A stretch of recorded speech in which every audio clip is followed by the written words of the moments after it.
로마서 10장을 찾아주시기 바랍니다. 우리 다 같이 10장 1절을 읽겠습니다. 형제들아, 내 마음에 원하는 바와 하나님께 구하는 바는 이스라엘을 위함이니 곧 저희로 구원을 얻게 함이라. 바울 선생은 마음에 한없는 간절한 소원이 있었습니다. 그리고 주야로 하나님께 기도를 드렸습니다. 그것은 자기의 혈육인 민족의 구원을 위한 부르짖음이었습니다. 신앙인은 국경이 없지만은 신앙인에게는 나라가 있습니다.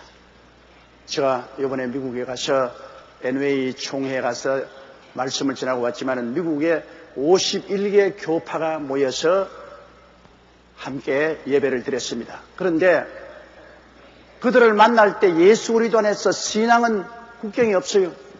한 아버지, 한 예수님, 한 성령님을 모시고 한 성경 말씀을 우리가 배우는 처지이기 때문에 그리스도 안에서 다 한 형제입니다. 거기에는 백인도 있고 홍인도 있고 흑인도 있고 그리고 황인도 있는데 상관없어요.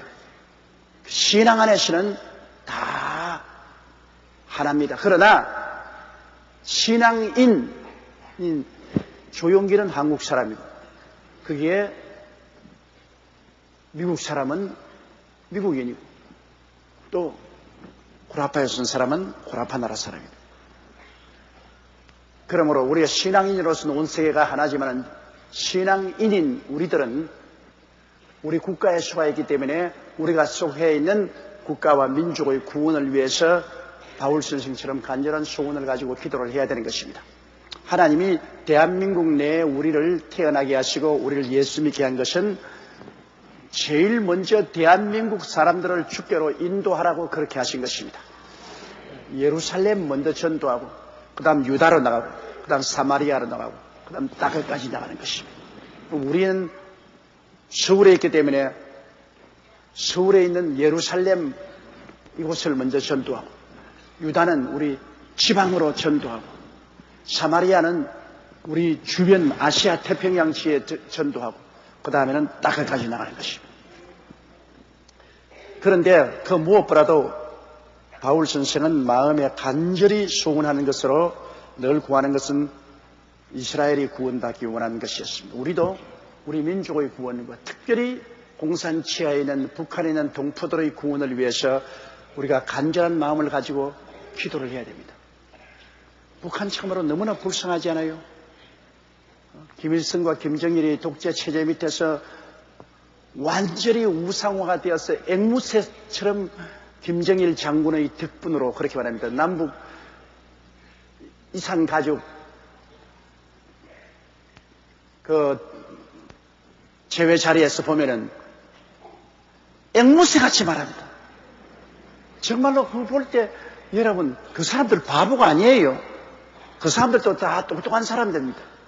그러나 언제나 위에서 억압적인 감시를 하고 있기 때문에 김정일 장군의 덕분으로 이곳에 내려왔다, 김정일 장군의 덕분으로 잘 먹고 잘 입고 잘 산다, 그 말을 안 할 수가 없습니다. 앵무새처럼 하는 그들이 얼마나 불쌍합니까? 진짜로 마음속에 믿고 그렇게 말하는 줄 압니까? 속으로는 안 믿어요. 그렇지만은 현실적인 환경에 그렇게 억압당하고 있기 때문에 어찌할 수 없이 그렇게 말을 해야지. 사람이라는 것은 여러분, 이 먹고 사는다는 것이 굉장히 중요합니다. 북한은 모든 양식을 정부가 잡고 있습니다. 사람이 여러분 먹는 것에 결핍하면 절망합니다. 그럼 국가가 양식을 딱 잡고 있어서 배급 제도를 하니까 조금만 잘못하다가는 배급을 받지 못하고 굶주려 죽게 되기 때문에 별 도리 없이 앵무새처럼 시킨 대로 해야 되는 것입니다. 이 양식이 굉장한 무기입니다, 여러분. 저는 일정시대를 살았기 때문에 일본 사람들이 한국을 통치할 때 배급제도를 가지고서 양식으로 통치했습니다. 어마어마한 독재력을 가지고서 식량을 배급했습니다. 그러니 일본 사람 시키는 대로 안 하면 당장 굶어 죽습니다. 그러므로 시킨 대로 해야죠. 그렇게 모든 우리 한국 사람들이 살기 위해서 천황폐와 만세를 하고 매일 아침 동방여배를 하고 그리고 고국구 신민노 지가이라고 해서 그들이 말하는 그 서약문을 외우고 뭐 완전히 일본 사람 다 된 것 같이 행동했습니다.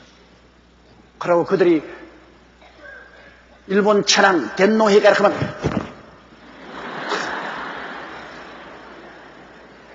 뭐 꼼짝을 못했는데 8월 15일 날 해방이 딱 되고 나니까 언제 그랬다는 듯이 덴노헤이가 해도 이렇게 한 사람도 없고 그리고 그 다음에 국민의 서약이라는 고국신민노 지가이라는 그 외우는 사람도 없고 앵무새처럼 임금님을 받는다는 그런 말도 없고 다 사라졌어요. 순식간에. 옛날에는 그 체제에 눌려 있으니까 할 수 없이 그렇게 했지 체제에서 벗어난 순간부터 훨훨 벗어 던져버렸어요. 북한도 안 가집니다. 지금 김일성이나 김정일이 제도와 체제에 확 눌려있기 때문에 뭐 조금만 잘못했다가는 양식이 끊어지고 그 다음에는 국민권을 잃어버리고 집단 수용소로 쫓겨나가고 이러한 비극이 있다고 보니까 별 도리 없이 앵무새처럼 말하죠. 그래서 오래간만에 해방된 지 50년이 넘도록 이산되어 있는 그런 가족들이 만나서도 정치적인 구호를 앵무새처럼 외웁니다. 그럴 때 마음의 비극을 느낍니다. 얼마나 자유가 없기에 저렇게까지 서울에 와서도 앵무새처럼 외우고 북한에서 남한에서 온 가족들을 만나서도 그렇게 김정일 장군을 늘 노래처럼 외우는가. 너무나 불쌍한 생각이 나죠. 그렇기 때문에 우리가 북한 구원을 위해서 기도해 줘야 됩니다. 하나님이 그 사람들에게 구원의 손길을 베풀 수 있도록 우리가 간절히 기도해야 됩니다. 역사는 하나님이 주장하시지 우리가 주장하지 못해요. 사람이 마음으로 자기 일을 계획할지라도 발걸음을 옮기시는 이는 하나님이십니다. 하나님 허락 없이 북한이 우리에게 침략해 들어올 수 있나요? 아무리 원자탄 만들고 미사일을 만들어 놓아도 하나님 허락 없이 우리 절대 못 쳐들어옵니다. 하나님 허락 없이 우리가 아무리 애를 쓴다고 해도 통일되지 않아요. 하나님이 허락하셔야 햇빛 적재도 효과를 발생하고 통일이 될 수 있습니다. 모든 것은 역사를 주관하는 하나님 손에 있기 때문에 우리가 하나님께 향하여 기도하는 것이 가장 힘이 있습니다. 기도는 하나님의 손을 움직이거든요. 영국의 유명한 고아의 아버지 조지 뮬러는 평생을 하나님께 기도해서 수천 명의 고아들을 먹이고 입히고 교육시키고 시집장가 보내고 한 위대한 믿음의 종이었습니다. 그런데 그가 하나님께 기도한 것마다 다 응답을 받았어요. 그랬는데 오직 2건만 응답을 못 받았습니다. 60년을 친구를 위해서 구원받도록 기도를 했습니다. 여러분 6일도 아니고 6달도 아니고 6년도 아니고 60년을 친구가 구원받기 위해서 기도해도 회개를 안 했어요. 그러니까 사람들이 조지 뮬러 보고 말하기를 당신이 기도한 것마다 응답받았지만은 이 친구 2사람을 위해서는 60년을 기도해도 응답을 못 받았으니 이 사람들은 구원받지 못하지 않겠느냐. 그때 조지 뮬러가 하는 말이 있습니다. 나로 하여금 이 2사람을 위해서 60년 동안 기도하도록 만드는 하나님은 구원하려고 작정했기 때문에 기도를 시켰지. 아예 구원하기로 작정 안 했으면 나보고 60년이나 계속해서 기도를 시키겠느냐. 하나님은 이미 구원하기로 작정했기 때문에 나에게 성령으로 감동해서 60년을 기도했으니까 반드시 하나님 뜻이 이루어질 것이다. 그런데 그중 한 사람은 조지 뮬러가 마지막 설교를 하는 예배에 참석해서 회개를 하고 다른 한 사람은 조지 뮬러가 세상을 떼고 난 다음 1년이 못 되어서 회개하고 주께로 돌아오게 된 것입니다. 그래서 조지 뮬러의 기도는 완전히 다 응답이 되고 말았습니다. 여러분, 우리가 가족을 위해서 기도할 때 낙심하지 말아야 될 것은 성경에 확실한 약속이 있어요. 주 예수를 믿어라. 그리하면 너와 내 집이 구원을 얻으리라. 나만 구원 얻는 것이 아니고 너와 내 집이 구원 얻으리라고 말하셨어요. 그러니까 이 약속의 말씀을 갖고서 우리가 불신앙의 남편이나 자녀를 위해서 기도해야 돼요. 너와 내 집이란 직계 가족을 말하는 것입니다. 그러면 우리가 직계 가족을 위해서 맹렬하게 기도해야 돼요. 조지 뮬러는 60년도 기도했는데 우리가 숨 끊어질 때까지 기도하면 우리가 숨이 끊어지고 난 다음에도 회개하게 될 것입니다. 왜요? 하나님의 약속의 말씀을 가지고 있기 때문인 것입니다. 저 하늘이 무너지고 이 땅이 꺼져도 하나님의 약속은 1.1획도 변하지 않습니다. 주님의 말씀에 주 예수를 믿어라. 그래야면 너와 내 집이 구원을 얻으리라. 얼마나 귀한 약속의 말씀인지 모릅니다. 만일 우리 집이 구원을 얻지 못하는 것은 우리가 기도하지 않아서 그렇게 될 수 있습니다. 기도했더라면 하나님의 역사와 능력의 그 기도를 통해서 가족들의 심정에 일어나실 것입니다. 기도는 그렇게 중요합니다. 왜냐하면 하나님은 우리의 부르짖는 기도를 통해야만 역사하시는 것입니다. 그렇게 하나님이 정해놓으셨습니다. 너희는 내게 부르짖어라. 내가 내게 응답하겠다 그러십니다. 부르짖지 않은데 응답하겠다고 말하지 않으셨습니다. 무엇이 내 이름으로 내게 구하면 내가 시행하려고 말했습니다. 구하지 않았는데 시행하였던 말씀은 없는 것입니다. 너희가 없는 것은 구하지 아니하며 그것은 안 구하면 없다는 것입니다. 그렇기 때문에 더구나 영혼 구원을 위해서는 부르짖어야 돼요. 바울 선생은 하나님을 배반하고 예수 그리스도를 십자가에 못 박은 유대민족 혈육의 동포를 위해서 간절한 마음으로 하나님께 부르짖어 기도하고 하나님이 저들을 구원시켜 달라고 애타게 바랐던 것입니다. 우리도 우리의 가족을 위해서 기도하고 그 다음에 우리 동포를 위해서 하나님 앞에 기도해야 되는 것입니다. 역사를 주장하신 하나님, 천지와 만물을 지으신 하나님은 여러분이 생각하는 것보다도 더 놀랍게 여러분과 인생에 함께 동참하고 계신 것입니다. 모든 일에 하나님이 동참하고 계십니다. 이 하나님은 여러분의 부르짖음을 통해서 여러분의 개인적인 역사, 가정의 역사, 우리 국가의 역사를 나은 방향으로 이끌어가 주시는 것입니다. 2절요. 내가 증거하노니 저희가 하나님께 열심히 있으나 지식을 쫓은 것이 아니라. 유대민족들은 하나님께 열심히 있어요, 여러분.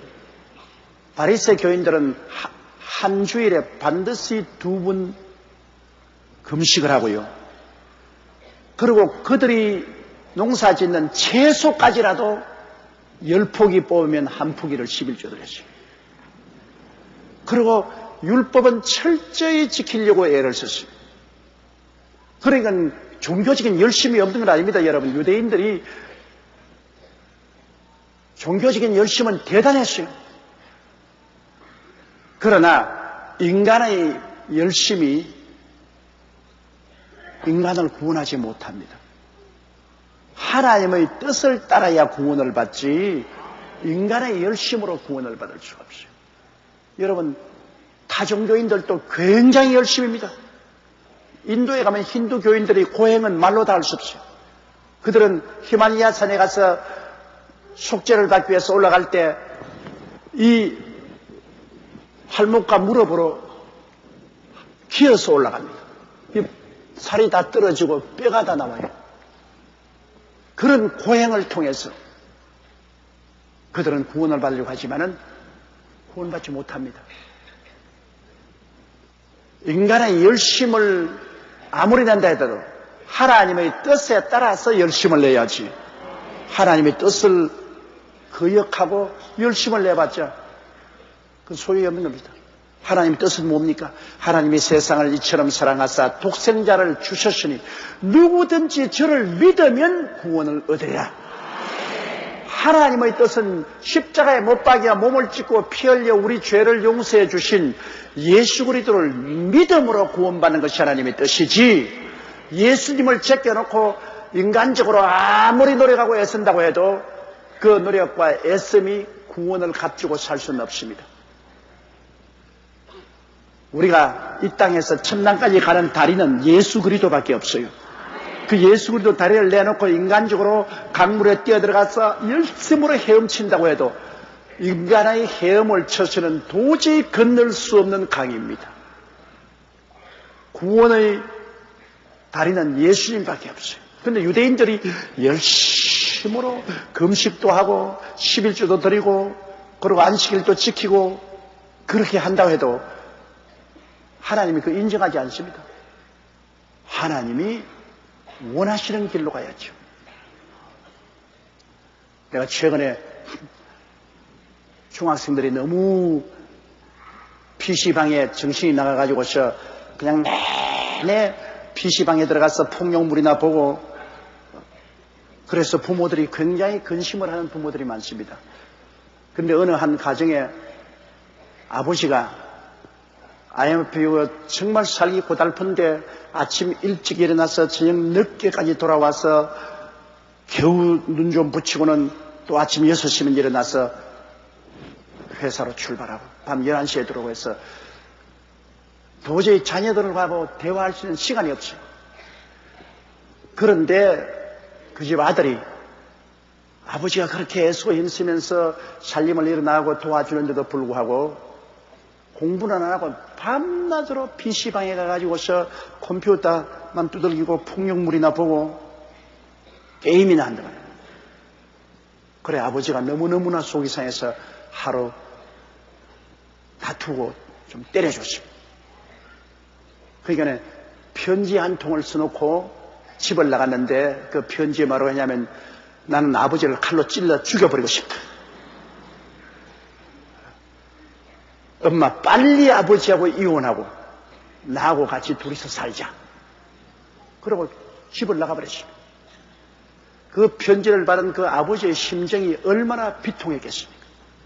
아버지의 뜻은 제가 지금 한참 공부할 때인데 열심히 학교에 가며 공부하고 자기 장래를 위해서 틀을 닦으라고 아버지가 꼬집고 때렸지 자식을 못 때라고 때린 아버지가 있었겠어요? 밤낮 공부는 안 하고 PC방에 가서 게임이나 하고 폭력물이나 보는 그 자식의 앞날이 뻔합니다. 앞이 캄캄해요. 그러니까 아버지가 여북 답답해서 그 자식을 보고 타이르고 타이르도 안 되니까 때렸는데 그 아버지 뜻을 저버리고 아버지를 칼로 찔러 죽여버리고 싶다. 엄마는 왜 저런 아버지하고 살느냐? 이혼하고 빨리 나와서 나하고 같이 살자. 그러면 그 아들이 가는 길이 아버지의 뜻이냐? 그 아들이 아무리 열심히 PC방에 가서 아무리 게임을 하고 열심히 게임을 한다고 해도 그 열심히 아버지의 마음에 기쁨을 갖다 줄 수 있냐? 없습니다. 아버지 뜻에 합당하냐? 전혀 합당하지 않습니다. 아버지가 그런 아들을 위해서 도와주겠습니까? 도와줄 수 없습니다. 왜? 열심히 뭘 한다고 해서 그것이 아버지의 뜻에 맞는 것은 아닙니다. 공부를 열심히 해야지. 정로로 열심히 해야지. 이 세상에 하나님 아버지의 뜻대로 우리가 살려면 아버지가 원하시는 그 길로 열심을 내야지요. 예수님을 열심히 믿고 순종하면 아버지가 쓰다듬어주고 박수를 쳐주죠. 그런데 예수님을 제껴놓고 자기 스스로 인간적인 노력과 인간적 수단과 방법과 열심으로 하늘나라 가겠다고 애를 쓴다면 그 열심이 아버지의 뜻에 맞습니까? 어림도 없지 안 맞죠. 그러니까 아버지가 즐거워하지 않죠. 아버지와의 긴장 상태가 일어나죠. 그렇기 때문에 인간의 열심만 가지고는 여러분 절대로 구원에 이르지 못합니다. 이 세상에 종교가 얼마나 많습니까? 그 많은 종교가 있지만은 그들이 다 아버지의 뜻을 따라 행하지 않기 때문에 아버지와 상관이 없어요. 우주에는 천지와 만물을 지으신 유일하신 하나님 아버지와 그 아들 예수 그리스도밖에 없습니다, 여러분. 아버지 하나님과 예수 그리스도 그를 버리고서 어디로 가서 무엇을 하고 어떻게 구원받겠다는 말인 것입니까?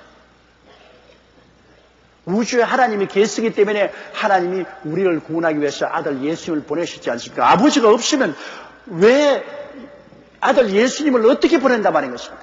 또 아버지가 우주에 계시면 아버지가 입 다물고 가만히 있을 택이 없습니다. 살아계신 하나님 우주에 계시면 반드시 하나님은 우리에게 관계를 맺고 말씀을 하시죠. 그런데 그 말씀이 바로 예수님이 아니십니까? 우주에 눈에 안 보이게 계신 하나님께서 눈에 보이도록 그 아들을 보내서 우리하고 말씀을 해주시고 구원의 계획을 우리에게 보여주셨습니다.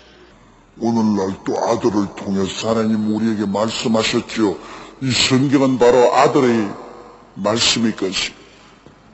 하나님의 아들 예수 그리스도를 통해서 하나님 우리에게 다 말씀해 주시기 때문에 그러므로 우주에 계신 하나님은 잠잠하고 침묵하는 하나님이 아니라 말씀을 하시는 하나님인 것입니다. 지금도 성령을 통해서 하나님 말씀을 통해서 우리에게 말씀하고 계십니다. 그러므로 이 하나님 말씀을 듣고 하나님의 뜻을 따라야지. 하나님 말씀에는 귀를 기울이지 않고 내 생각에는 이것이 좋다고 생각한다면 안 되죠. 그리고 또 마귀와 귀신의 소리를 들으면 안 되죠. 이 땅에는 마귀가 있고 귀신이 있지 않습니까? 마귀가 있고 귀신이 있어서 이들은 하나님 아버지를 부인하고 예수님을 부인하고 영 다른 종교들을 많이 만들어냅니다. 그래서 영적으로 사람들을 미혹합니다. 그런데 귀를 기울이면 파멸당하죠. 정말로 우리가 이 땅에서 예수 믿고 아버지를 알게 됐다는 것은 정말 놀라운 일입니다. 이 연막에 쌓이고 천지가 캄캄하고 아득한데 마귀와 귀신들이 득실거리고 온갖 거짓이 난무한 가운데 우리가 진리인 예수 그리스도를 믿고 아버지를 알았다는 것은 기적 중의 기적인 것입니다. 놀라운 것입니다. 사람이 온 천하를 다 얻고도 예수 그리스도를 잃어버리면 자기 목숨 잃어버린 것인데 무슨 소용이 있어요? 인간 생활이 아무리 오래 살아도 70이요 100살 안쪽으로 다 죽지 않아요. 이 땅에 영원히 살 사람 누가 있어요? 그리고 이 땅에 지금 여러분 40, 50년 살아본 사람은 이 땅에 사는 것에 별 볼 일 없다는 것 다 알잖아요. 매일 자고 깨고 자고 깨고 먹고 자고 먹고 자고 사실 별 볼 일 없어. 모두 다 마음의 공허를 가지고 있어. 허탈을 가지고 있어. 40대 이후가 되면 대개 다 마음의 허탈을 가지고 있어. 사는 게 뭐냐? 열심히 김을 메고 논밭을 가는 농부, 많은 지식이 학문이 없어도 허리를 툭툭 치면서 사는 게 뭐고? 그분은 벌써 무신론자가 아닙니다. 그분은 벌써 영혼을 찾고 있습니다. 가정주부가 열심히 애들 밥에서 학교 보내고 남편 치다그래서 보내고 그리고 부엌에서 일하고 집안 소지하고 난 다음에 그 다음에 여가가 있으면 앉아가지고 먼 하늘을 쳐다보며 이게 무슨 인생이 이런 것이 있냐? 사는 게 뭘까? 그러면 벌써 그 사람은 영혼을 찾는 사람인 것입니다. 이 땅에서 여러분 사는 사람이 이 땅에서 반복된 삶 속에 느껴지는 것은 피곤밖에 없습니다. 고달프고 지칩니다. 그렇기 때문에 고달프고 지친 마음을 위로하기 위해서 온갖 연예 프로그램이 다 있고 오락이 다 있고 운동 프로그램이 다 있고 그렇지 않으면 또 타락의 길도 있고 사람들이 몸부림을 칩니다. 이 세상의 허무와 무의미와 공허 이것을 잊어버리고 메꾸려고 발부동을 치지만은 다른 무엇것도 메꿀 수도 없고 그곳에 취해 있다가 죽으면 그걸로서 영혼이 멸망하고 말죠. 이 마음의 공허는 예수를 믿어야 채워지는 것입니다.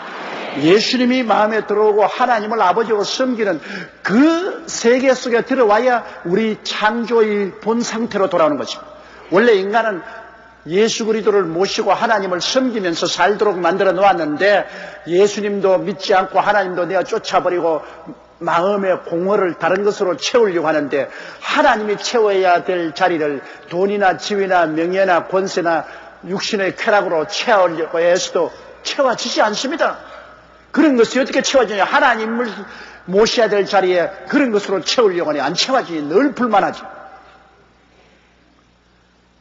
우리 마음의 공허는 예수 믿고 아버지로 채워야 공허가 채워지는 것입니다.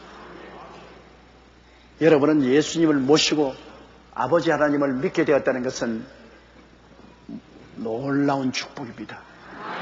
이거는 돈이나 금이나 은으로 계산할 수 없습니다. 이것은 무슨 학문이나 지식으로 도저히 계산할 수 없어요. 어떻게 감히 사람이 하나님 품에 안기고 하나님이 우리 안에 들어와서 신인일체가 되어서 하나님과 같이 사느냐? 이거 놀라운 일입니다, 여러분. 여러분이야말로 이 세상에 태어나서 알곡이 된 사람들이. 태어나서 그 속에 알맹이가 없는 사람은 죽적이 합니까? 예수 그리스도와 아버지 하나님이 계신 사람이 알맹이가 있는 사람인 것입니다. 속에 알이 찬 사람이요. 예수 그리스도와 아버지가 없는 사람은 쭉저기만 있어. 부산하게 돌아다녀도 전부 쭉정이밖에 없어. 알맹이가 없어요. 알맹이가 없는 쭉정이를 여러분 하늘 창고에 가져갈 택이 있어요. 알곡을 모아서 하늘 날아가지. 우리가 예수 그리스도와 아버지 하나님을 모신 가운데서 돈도 벌고 지위도 얻고 명예도 얻고 권세도 얻고 세상의 즐거움도 누리면서 하나님께 감사 찬송하면서 살아가는 건 좋은 일입니다. 그러나 하나님 아버지와 예수님 없이 쭉정한 인간 가운데서 온 세상을 향해서 미친 듯이 마귀의 바람에 불려가는 사람들은 멸망으로 가는 것밖에 없죠. 예수 믿고 아버지 품에 안겨 있으면 아버지가 여러분과 같이 해 주지 않습니까? 내가 야훼를 가리켜 말하기를 저는 나의 피난처요 나의 요새요 나의 의리하는 하나님이라 하리니 이는 제가 너를 새 사냥꾼의 올무에서 극한 연병에서 건지실 것입니다. 제가 너를 그 기스로 덮으시리니 내가 그 날개 아래 거하려 그의 진실함은 방패와 손방패가 되나니 밤의 놀램과 낮에 흐르는 살과 흑암 중에 하는 연병과 벽주에 황폐케 하는 파멸을 두려워하니 하려다. 와, 이거 얼마나 좋습니까? 우리 아버지의 날개 밑에 거하니까 아버지가 이렇게 우리와 같이 계셔 천인이 내 앞에서 만인이 내 우편에서 넘어지나 이 재앙이 내 장막에 가까이 오지 못하리로다. 아버지와 같이 사는 사람은 이런 특권이 있어요. 제가 나를 사랑한 적 내가 저를 건지리라. 제가 내 이름을 안 적 내가 저를 높이리라. 제가 내가 강구하리니 내가 응답하리라. 내가 환난 날에 저와 함께하여 저를 건지고 영화롭게 하리라. 내가 장사함으로 만족하며 나의 구원으로 보이리라. 이 얼마나 좋은 약속입니까? 하나님 믿지 않은 사람이 어떻게 이런 약속을 가질 수가 있습니까? 하나님 믿는 사람의 특권이 바로 이런 약속을 마음속에 받아들이고 믿고 따라갈 때 하나님이 그대로 역사해 주신다는 것입니다. 여러분, 고아도 아니요 버림받은 자도 아닙니다. 천지와 만물을 지으신 하나님이 친아버지가 되어서 여러분을 예수 그리스도 안에서 날개로 덮으시고 계신 것입니다. 그럼 이 하나님을 믿어야 돼요. 이 하나님을 믿어야 돼요. 여러분이 비록 사망의 엄침한 골짜기로 다닐지라도 여러분 혼자 다닌 거 아닙니다. 예수 믿는 사람은 여러분이 사망의 엄침한 골짜기로 다니면 주님도 함께 내려와서 같이 가는 것입니다. 그러므로 해를 두려워하지 아니할 것은 주께서 나와 함께 하십니다.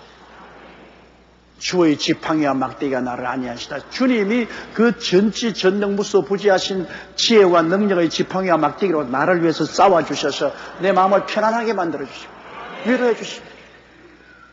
내가 잘못해서 사망의 엄청난 골짜기를 가도 에라 이놈의 자식 네가 잘못했으니 네 혼자 가거라 버리지 않고 주님이 함께 가시고 아무도 안 따라와도 주님은 함께 따라와서 내가 해를 받지 않도록 최선을 다해서 주의 지팡이와 막대기로 싸워주시는 이런 목자 우리 아버지 하나님과 예수님이신 것입니다. 그러므로 주를 믿는 사람은 이런 진리의 말씀을 통해서 하나님을 더 알고 깨닫고 기뻐하고 즐거워하고 항상 기도하고 감사하는 우리들이 되어야 되겠습니다. 3절요. 하나님의 의를 모르고 자기의 의를 세우려고 힘써 하나님의 의를 복종치 아니하였느니라. 하나님의 의는 뭐냐? 예수 그리스도인 것입니다.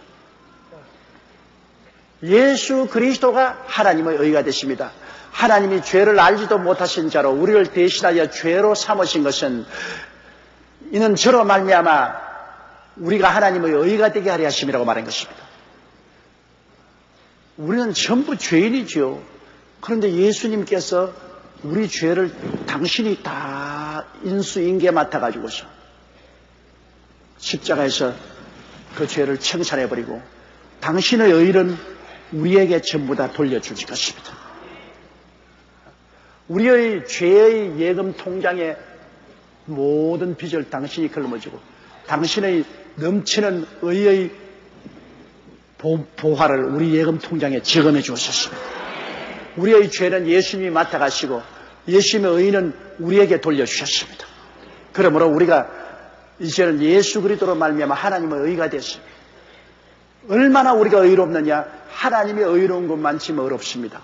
의라는 것은 죄를 한 번도 안 지은 상태를 말하고, 의라는 것은 하나님 앞에 부끄럼 없이 설 수 있는 자격을 말하고, 의라는 것은 마귀에게 참소를 당하지 않은 자격을 말하는데, 이것은 사람의 힘과 능으로는 안 되죠. 그런데 이 하나님이 우리에게 예수를 믿음으로 말미암아 이런 의로움을 주셨습니다. 아브라함이 자기 행위로 의롭다함을 얻었습니까? 아브라함은 자기 마누라를 팔아먹은 죄까지 지은 사람이요, 첩지를 해가지고서 온 가정이 난장판이 되게 한 사람이요, 죄 많은 사람입니다. 아브라함이 하나님을 믿음에 이를 의로 느끼셨느니라. 하나님은 믿음으로 의롭게. 야곱이 행위로 의롭습니까? 형을 속여가 팥죽 한 그릇으로 장자의 명분을 빼앗고 아버지가 눈 안 보이는 틈을 타서 형의 옷을 입고 가서 형의 축복을 다 내리받고, 그런 다음 형하고 감정이 생기니까 외아저씨 집에 도망을 가서 그냥 장가를 한 번가 아니라 4번이나 갔어요. 그러고는 또 외아저씨를 속여서 도망을 쳐 나오다가 외아저씨하고 사흘 만에 잡혀서 논쟁을 하고, 야곱을 볼 때 우리가 그 의로운 행동을 발견할 수 없어요. 그러나 야복 나루토에서 천사와 실험할 때 그는 깨어지고 회개하고 그때부터 하나님을 믿었습니다. 하나님 믿었기 때문에 하나님이 그것을 의로 받아들여서 그 다음부터 야곱의 일생에 같이 해서 하나님이 복을 내려주신 것입니다. 성년 군자라고 부르는 다윗이, 여러분, 의로운 게 뭐가 있습니까? 그는 부하의 아내를 간통을 하고 그 부하에게 들킬까 싶어서 일선에 보내서 칼에 맞아 죽게 하고 간음죄, 살인죄를 하고, 이건 뭐 다윗의 생애 속에서 너무나 무지무지한 죄를 지었어요. 그리고 그 가정이 말이 아니었죠. 자기의 아들이 자기 딸을 강간하고, 그리고 아들들까지 싸워서 또 죽이고, 그 다음 그 아들이 일어나서 아버지를 죽이려고 하면 맨발 놓고 도망을 치고, 콩가루 집안이에요, 콩가루 집안. 그럼에도 불구하고 하나님은 다윗을 사랑한 것은 다윗이 하나님을 믿었기 때문인 것입니다. 여러분, 하늘나라의 역사는 행위로 이루어지는 것이 아니라 믿음으로 이루어지는 것입니다. 아무리 여러분이 인간적 열심으로 행위를 해도 행위 가지고서 여러분 의롭다함을 얻지 못합니다. 믿음으로만 의롭다함을 얻습니다. 더구나 오늘날 우리 하나님께서 예수님을 보내주셔서 우리 죄를 대신하여 십자가에 못 박아 몸을 찢고 피를 흘려 우리를 구속해 주시는데, 이 큰 은혜를 하나님 베푸는데 이 은혜를 무시해버리고 내가 열심으로 힘을 다해서 의롭다함을 얻겠다. 어떻게 의롭다는 없습니까? 여러분, 하나님의 성경에 보면 구약에 하나님의 계명은 10계명인데 10계명에서 난 율법은 613개나 되고 613개 또 간추리면 6,000개나 됩니다. 그러면 10계명도 못 지키는데 거기에 파생돼 나온 613 율법을 어떻게 다 지키며 또 거기에 파송해 나온 6,000여 개의 율법을 어떻게 다 지켜요? 그걸 지켰다고 하는 사람은 죄 하나를 더 지어요. 거짓말하는 죄를 하나 더 짓는다고요. 도저히 육체를 가진 인간이 하나님의 법을 지킬 도리가 없어요. 안 되는데요. 율법이 나빠서 그런 거 아닙니다. 율법이 나쁜 게 아니라 우리 육체가 연약해서 감당을 못해요. 하나님의 의의 율법을 육체가 감당을 못해요. 그러므로 율법 행위로 말미암아 의롭다함을 얻을 육체가 없어요. 율법 아래서는 모두 다 죄인이요. 그렇기 때문에 아무리 인간이 힘을 쓰고 애를 써도 소용없는 것이 살인하지 말라 해서 그 열심히 살인은 안 했는데 그만 간음을 했습니다. 그럼 율법 전체를 다 어겨야지. 살인도 안 하고 간음도 안 했는데 열심으로 살았는데 그만 도둑질 했어요. 그럼 율법 다 어겼습니다. 그러면 죄인이 되는 거예요. 그러니 여러분 율법을 한두 개 열심히 지켰다고 효과가 있는 것이 아니에요. 율법 전체를 다 지켜야 돼요. 10계명에다가 그게 파생된 613개의 율법에다가 그게 파생한 6000개의 율법을 다 지켜야 돼요. 하나라도 어기면 지킨 것 다 무효가 되어버립니다. 그러니까 인간의 힘과 노력으로는 의롭다함을 얻을 수 없고 천당 못 가죠. 그 유대인들이 그게 실패했어요. 하나님의 은혜로 예수님의 십자가 보혈로 다 청산해 준 것 믿기만 하면 되는 것인데 자기 힘으로 의롭게 되겠다고 율법 지키겠다고 했던 만신창이가 되고 말이죠. 부모님이 열심히 일해가지고서 재산을 모아서 자녀들을 잘 먹이고 입히고 공부시키려고 하면 부모님을 믿고서 부모 뜻을 따라 열심히 공부하는 부모가 다 생활비 대어주고 학비 대어주고 해줄 텐데 나는 아버지 어머니가 준비한 건 난 안 믿습니다. 내 스스로를 내가 벌어 살겠습니다. 나가지고서 막 피투성이로 애를 칩니다.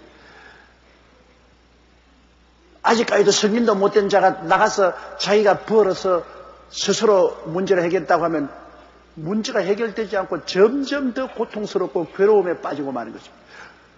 부모에게는 신세 안 지겠다. 난 내 힘으로 살겠다.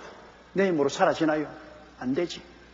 자식은 전적으로 신세를 져야 돼요. 부모에게. 난 50%만 지겠다 하지 말고 100% 신세를 져야 돼요. 부모가 자격이 없으면 할 수 없지만 자격이 있는 부모님은 자식이 신세를 져주는 것이 좋습니다. 부모를 믿고 의지하고 부모 시킨 대로 잘하면 부모가 얼마나 기분이 좋습니까? 자꾸 부모를 믿지 않고 자기 스스로 하겠다는 것은 성인이 되고 난 다음 그렇게 하는 게 좋아요.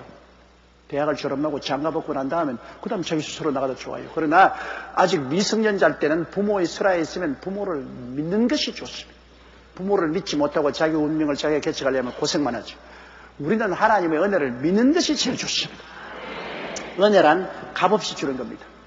여러분 인물 잘났다고 주는 것도 아닙니다. 내가 이번에 미국 가서 설교하면서 가만히 보니까 참 서양 여자들 못났대. 우리 한국 여성들이 얼마나 아름다운지 모르겠어요. 서양 여자도 참 못났어요. 여러분 저 텔레비에 나오는 건 이쁜 여자만 나오니까 이쁘지 일반 대중으로 못났어요. 내가 이번에 특별히 느꼈다고. 왜? 여기 보면 늘 우리 자매님들 많이 보지 않아요. 그리고 또 서양에도 참 여자들이 많은데 가만 보니까 야 못났구나. 우리 인물 잘났다고 해서 그러면 하나님 은혜를 주느냐? 아닙니다. 몸맵시 좋다고요? 그것도 아니죠. 공부 많이 했다고요? 그것도 아닙니다. 집안 좋다고요? 그것도 아니에요. 하나님께서 당신이 원하셔서 그냥 은혜를 부어주시는 겁니다. 하나님이 원하셔서 주시는 것입니다. 우리가 이뻐서 주었다면 우리가 이뻐지지 않으면 잃어버릴 거 아닙니까? 우리는 죄를 짓고 불의하고 추악하고 벌을 받아야 마땅함에도 불구하고 하나님이 원하셔서 우리에게 은혜를 주시는 것입니다. 그러니까 받으면 돼요. 죄인인들, 못난 사람인들, 교육 없는 사람인들, 버림받은 사람인들 주시는 것 왜 안 받아요? 그냥 주시는 것 안 받기 때문에 지옥 가는 거예요. 요사이. 주시는 것 그대로 믿습니다고 받으면 돼요. 그러면 누구든지 구원을 받아요. 주시는 걸 안 받으면 어쩔 도리가 없죠. 아무리 주어도 싫어 그거서 안 받으면 뭐 별 도리 없죠. 바울이 탄식하는 것이 그것입니다. 하나님이 유대인들에게 너희들 예수 그리스도를 통해서 값없이 구원을 주니까 믿어라. 믿기만 하면 된다. 싫어요. 믿으라니까. 싫어요. 우리는 우리 구원은 우리의 율법을 지키고 우리 노력으로 갈래요. 하나님 주시는 은혜는 싫어요. 그럼 하나님께서 네 마음대로 해봐라. 내가 놓은 다리를 건너오지 않겠다면 네 마음대로 헤엄쳐봐라. 죄악의 파도에 다 떠내려가고 말 것이다. 아니, 이건 다 떠내려가 버렸어요. 그것이 바울 선생이 보기에 너무나 안타까운 것입니다. 하나님의 의를 모르고 자기의 의를 세우려고 힘써 하나님의 의를 복종치 아님 예수 그리스도를 전도할 때 거역하고 반역하고 오히려 전도하는 사람을 죽이고 복종하지 않았습니다. 4절요. 그리스도는 모든 믿는 자에게 의를 이루기 위하여 율법의 마침이 되신다. 율법의 마침이 된다. 10계명과 거기에서 나온 613개의 율법과 거기에서 파생된 6000개의 율법을 지킨 사람은 누구냐? 예수님밖에 없습니다. 인간은 아무도 못 지켜요. 예수님은 율법으로 허물이 없는 삶을 살았습니다. 예수님은 죄 없이 태어나고 죄 없는 인간으로서 하나님의 율법을 완전히 다 이루고 죄의 빚이 조금도 없었기 때문에 모든 율법하에 있는 죄를 다 걸머쥐고 청산할 수가 있었어요. 예수님은 알파요 오메가요 처음과 나중이요 시작과 끝이라 인류의 시작과 끝에 모든 그 기간에 있는 인간이 지은 죄를 다 맡아서 청산해버리기 때문에 율법을 다 완성시켜버리고 말았습니다. 율법이 예수님 안에서 끝나고 말았어요. 예수님께서 모든 율법이 요구하는 요구를 십자가에서 다 이루었었습니다. 모든 인류의 영원한 죄를 다 청산해버리기 때문에 이제는 예수 그리스도 안에서 율법은 아무 효과가 없습니다. 율법이 죄를 잡으면 예수님의 보혈이 갚았다. 또 율법이 와서 죄를 잡았다. 예수님 보혈이 갚았다. 율법이 뭐 힘이 없어요. 아무리 잡아봤자 그리스도의 보혈의 능력으로 다 청산되어 버리고 말았습니다. 여러분과 나 개인적으로도 우리의 죄는 과거의 죄만 용서받은 것이 아니라 지금도 용서받고 있고 우리가 미래에 안 지은 아직 다가오지 않은 그때에 혹시 잘못해서 죄를 지을 것도 이미 다 예수님이 청산해 놓고 있는 것입니다. 우리 일생이 그리스도 안에서 다 용서받았기 때문에 율법이 우리 일생을 잡으러 따라와도 소용이 없어요. 예수님의 보혈이 다 용서해 버렸으니까. 그리스도 안에서 율법은 끝이 나버리고 마는 것입니다. 예수님을 안 믿는 데는 율법이 종횡무진으로 역사하죠. 율법이 그럼 죄졌다 너도 죄졌다 정부 장부에 기록하죠. 그러나 예수님 안에 들어오면 율법이 끝이 나버리고 맙니다. 예수님의 보혈이 말이다. 저 사람의 일생의 죄를 내가 다 청산해버렸다. 그럼 뭐 율법이 끝났죠. 그 사람의 생애 속에는. 그러므로 여러분이 구원받는 것은 율법의 행위로 구원받는 것이 아니라 믿음으로 구원받고 그럼 율법은 뭐 소용이 없느냐? 소용이 있습니다. 그것은 우리가 더 성결하게 살 수 있게 하기 위해서 우리를 비춰주는 거울이 되는 것입니다. 거울이 되는. 내가 가만히 살다 보면 어떤 여성들은 하루에 거울을 아침에 한 번 보고 저녁에 한 번밖에 안 보는 여성도 있는데 어떤 다른 여성은 5분마다 한 번씩 거울을 꺼내서 보는 사람이 있어요. 가만히 보니까 참 답답하겠어. 핸드백에 그저 거울을 또 보고.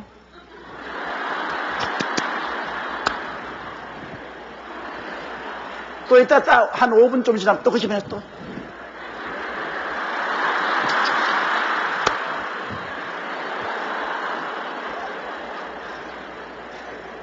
그런데 확실히 거울을 자주 보는 사람이 깨끗하더라고요. 5분마다 한 번씩 보니까 얼굴에 분이 좀 옅어진데 다시 분을 칠하고 또 루즈도 다시 바르고 머리도 헛그러졌으면 다시 이렇게 하고 하니까 자세가 바르고 좋아요. 그러나 아침에 한번 거울 보고 막 머리도 흐트러지고 막 루즈도 막 여기는 허옇고 여기는 빨갛고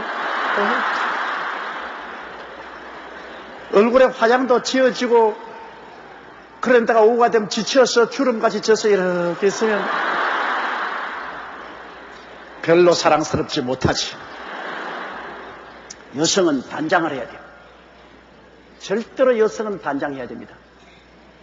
단장하지 않으면 안 돼요. 나는 그래서 언제나 우리 며느리들 보고서 화장해라.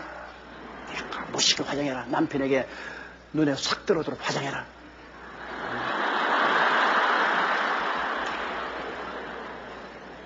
요 사이는 경제적으로 산다면서 옷도 아무렇게나 입고 그냥 경제적으로 산다고 화장도 안 하고 이렇게 있으면 그거는 경제적으로 사는 게 아닙니다. 인생이라는 것은 경제만 가지고 사는 것이 아니에요. 멋이 있어야 돼요. 멋이 있어야 돼요. 사치하라는 것은 아니지만 멋이 있어야 돼요. 멋있는 여자, 멋있는 남자. 그거 좋지 않아요? 왜 여기 꽃 갖다 놓습니까? 멋있으라고 갖다 놓죠. 안 그러면 치워버리죠.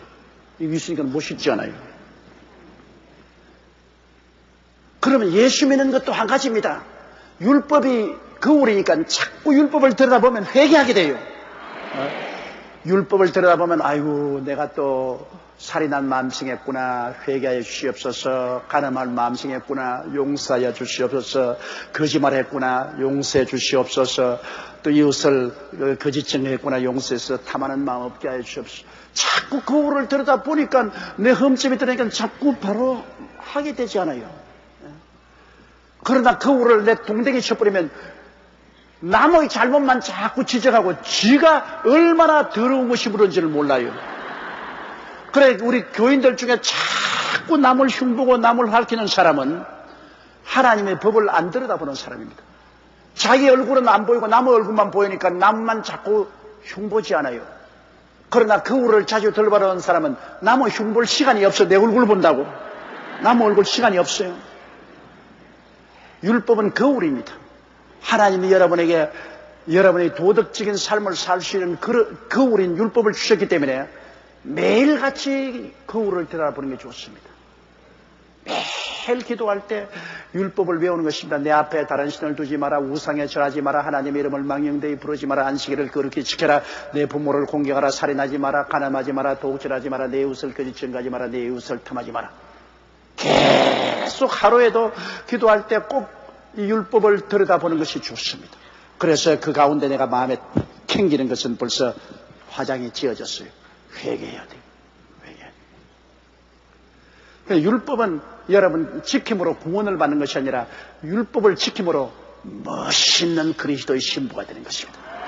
예수님이 보고 이뻐야 되지 않겠어요? 예수님이 보고 내 신부 이쁘다. 정말 사랑스럽다. 사랑스러워야 돼요. 부부간은 매일 정으로 살지 인물로 사냐 그래도 너무 흐트러지면 안 좋아요. 좀 멋이 있어야지. 여러분 조금 멋이 있어야 돼. 내가 오늘 여기 가보니까 전부 멋이 있어. 여러분 아주 멋이 있어. 그래야 돼. 사람의 얼굴 생김새는 개성입니다. 얼굴 생김새는 개성이기 때문에 누구든지 말할 수 없어요. 어떻게 생겨도 하나님이 이 우주에는 그분처럼 생긴 한 사람밖에 없어.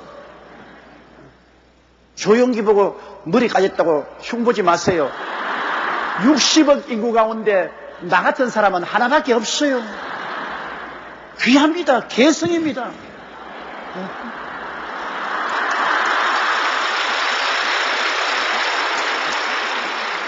그러므로 모든 사람은 귀합니다. 하나님이 우주 가운데 인류 가운데 그 분은 그렇게 생긴 분은 하나밖에 없어요. 그러므로 그것은 하나님의 걸작품입니다. 여러분 한 사람 한 사람은 다 하나님의 걸작품이요. 그 걸작품을 좀 더 멋있게 가꾸자 그 말인 것입니다. 깨끗이 멋있게 가꾸자. 그럼 우리 육신도 그런 건데요. 하물며 영적으로 우리가 늘 십계명의 거울을 바라보고 우리 자신을 깨끗이 가꾸는 것은 얼마나 좋은지 몰라요. 그러면 우리 신랑 되신 예수님께 사랑을 받죠. 이러므로 율법은 지킴으로 구원을 받는 것은 아닙니다. 구원은 예수를 믿음으로 받습니다. 나 율법을 지킴으로 우리가 영적으로 단장하라고 모시는 사람이 될 수가 있는 것입니다. 5절요. 모세가 기록하되 율법으로 말미암는 의를 행하는 사람은 그 의로 살리라 하였거니와. 모세는 구약시대 때 율법으로 말미암아 말씀할 때는 율법을 지키는 사람은 살리라 했는데 아무도 못 지켰지. 의인은 없나니 하나도 없다 했죠. 모세가 구약에 율법을 주었지만은 율법을 지킨 사람은 아무도 없어요. 다 죄를 범하였으니 하나님의 영광에 이르지 못한 것입니다. 그러나 6절 보십시다. 믿음으로 말미암는 의인은 이같이 말하되 내가 마음에 누가 하늘에 올라가겠느냐 하지 말라 하니 올라가겠느냐 하면 그리스도를 모셔 내리려는 것이요. 또 7절요. 혹 누가 음부에 내려가겠느냐 하지 말라 하니 내려가겠느냐 하면 그리스도를 죽은 자 가운데서 다시 모셔 올리는 것이라. 이 믿음으로 말하는 것은 뭐라고 말하냐면 너 마음에 누가 하늘에 올라가겠느냐 하지 말라니 올라가겠느냐 하면 그리스도를 모셔 내리는 것이다. 그리스도는 바로 구원을 말하는 것입니다. 네가 직접 하늘에 올라가서 구원을 가지고 내려온다라. 모시고 내려. 그렇게 믿음으로는 말하지 않습니다. 왜? 인간의 힘으로 어떻게 하늘에 올라가서 구원을 모시고 내려오십니까? 그리스도는 구원인데 인간이 율법을 지키고 의식을 하고 행위를 해서 하늘까지 높아져 가지고서 구원을 가지고 내려오겠다. 그런 말 하지 마라. 절대로 인간의 힘으로 하늘까지 올라가 가지고 구원을 모시고 내려올 수 없다. 그리고 또 믿음으로 말하는 사람은 누가 음부에 내려가겠느냐 하지 말라 하니 내려가겠느냐 하면 그리스도를 죽은 자 가운데서 모셔 올리려는 것이. 그렇지 않으면 너희가 덕을 쌓고 기도를 많이 하고 노력을 많이 해서 저 음부까지 내려가서 거기에서 구원을 모셔 오겠다고 하지 마라. 죽어서 음부에까지 내려가서 그곳에서 구원을 모셔오겠다고 하지 마라. 그 인간 노력으로서 그렇게 될 수 있냐? 못하는 것입니다. 그리스도는 바로 우리 구원입니다. 구원을 내가 하늘에서 내가 인간의 힘으로 모시 내려올 수도 없고 구원을 저 음부에 내려가서 끌어올릴 수도 없다. 이 말은 뭐냐면 인간의 힘으로서는 하늘 끝에서 땅 끝까지 지옥까지 내려가서 노력을 한다 해도 구원을 가져올 수 없다고 말할 것입니다. 여러분 애들 보고 너 엄마 사랑하니? 사랑해. 얼마나 사랑하나? 하늘 끝까지 땅 끝까지. 애들은 이나 그러지 않아요. 많이 얼마나 하늘 끝까지 땅 끝까지. 그런데 구원은 여러분 하늘 끝까지 노력을 해서 구원을 받을 수도 없고 땅 밑까지 내려가서 노력해도 구원을 받을 수는 없습니다. 인간 노력은 구원을 가져올 수 없어요. 그러나 8절 보십시다. 그러면 무엇을 말하뇨? 말씀이 내게 가까워 내 입에 있으며 내 마음에 있다 했으니 곧 우리가 전파하는 믿음의 말씀이다. 구원이 여러분 우리가 하늘에 올라가서 모셔 내려오는 것도 아니요 땅 밑에 내려가서 인간의 노력으로 구원을 모셔 올리는 것도 아닙니다. 그건 인간의 노력으로는 되는 거 아니고 이미 말씀이 우리에게 와 있고 우리 가까이 있고 우리 마음에 있고 우리 입에 있습니다. 그 말씀이 뭡니까? 예수님이 바로 말씀이 아니신 것입니까? 우리가 예수님을 찾으러 간 것이 아니라 예수님이 우리를 찾으러 왔어요. 하늘에서. 우리가 예수님을 모셔 올리려고 하는 게 아니라 예수님이 이미 죽었다가 부활하셔서 우리 곁에 와 계셔요. 이게 놀라운 일 것입니다. 내가 예수님을 찾으러 하늘에 올라가는 것도 아니고 내가 예수님을 찾으러 음부에 내려가는 것도 아닙니다. 예수님이 벌써 하늘에서 오시고 예수님이 벌써 죽었다가 부활하셔서 우리 곁에 와 계시고 우리 마음에 와 계시고 우리가 입술로 고백하면 그게 예수님이 계신 것입니다. 예수님은 지금 현재 우리와 같이 계신 것입니다. 우리의 노력으로 예수님을 모셔온 것도 아니고 모셔 올린 것도 아닙니다. 예수님 스스로 하늘에서 이미 내려오셨고 예수님 스스로 이미 음부에서 부활하셨고 지금은 볼지어다 내가 세상 끝날까지 너희와 항상 함께 있나니라. 지금 이 자리에 계세요. 옆에 있는 분들에게 말해주세요. 예수님이 여기에 계십니다.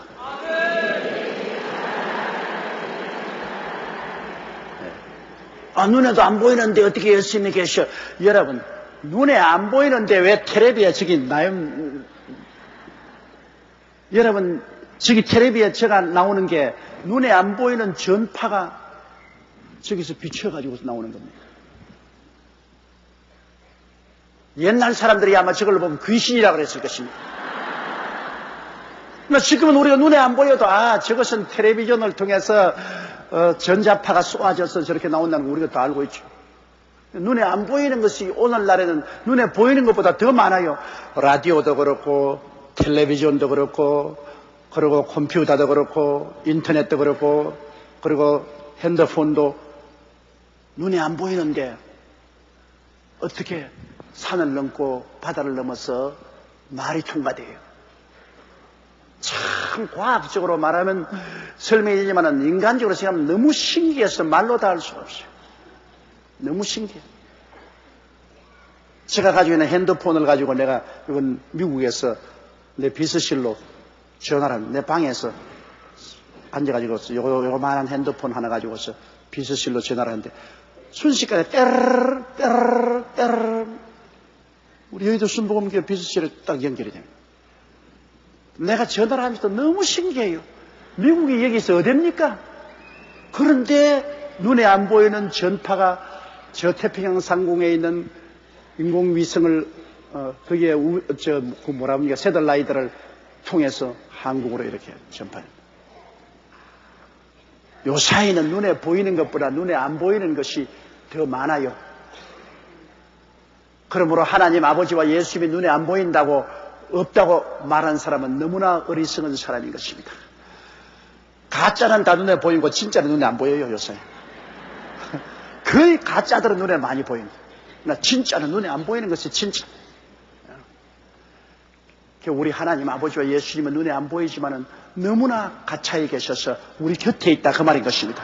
그러므로 괜히 그냥 노래개가 하늘에 올라가서 못이 내려오겠다고 율법을 지키고 의식을 지키고 하늘로 올라가자 올라가기는 뭐 올라가 중간에 떨어지지. 그렇지 않으면 예수님 음부에서 못이 올리자 인간의 힘과 노력으로 애를 쓰고 음부에서 못이 올리자 못 올려요. 인간의 힘으로 안 돼요. 예수님이 스스로 자원해서 하늘에서 이미 내려오셨고 십자가에 못 박혀 죽었다가 장사진 사흘에 음부에서 올라오셨어요. 지금은 어디 계시냐? 너와 함께 있나니라. 너희 두세 사람이 내 이름으로 모인 곳에는 나도 너희와 함께 있느니라. 여기에 지금 예수님이 계셔요. 진짜로 계셔요. 그냥 신학적으로 상상으로 말하는 건 아닙니다. 눈에 안 보이는 공기를 숨쉬고 있는 것처럼 우리는 예수 그리스도 안에서 지금 앉아 있는 것입니다. 할렐루야. 그러니 얼마나 좋습니까? 9절요. 내가 만일 내 입으로 예수를 주로 시인하며 또 하나님께서 그를 죽은 자 가운데서 살리신 것을 내 마음에 믿으면 구원을 얻으리라. 그래서 주일날 제가 처음 믿을 사람이 일어나라고 한다면 반드시 기도를 시킬 때 요 구절을 외우게 하지 않습니까? 나를 위해 죽으시고 나를 위해 부활하신 예수님을 영접드립니다. 그 반드시 성도들에게 회개기도 시킬 때 이 기도를 치게 됩니다. 마음에 믿어 이르고 입으로 시인해야 구원이 됩니다. 그러므로 여러분이 예수 믿겠다고 하는 사람이 있으면 그 자리에 기도를 반드시 이 기도를 인도해 줘야 되는 것입니다. 주께서 나를 위하여 죽으시고 나를 위하여 부활하사 나의 구주가 되심을 믿습니다. 이것을 마음에 믿고 입으로 시인해야 되는 것입니다.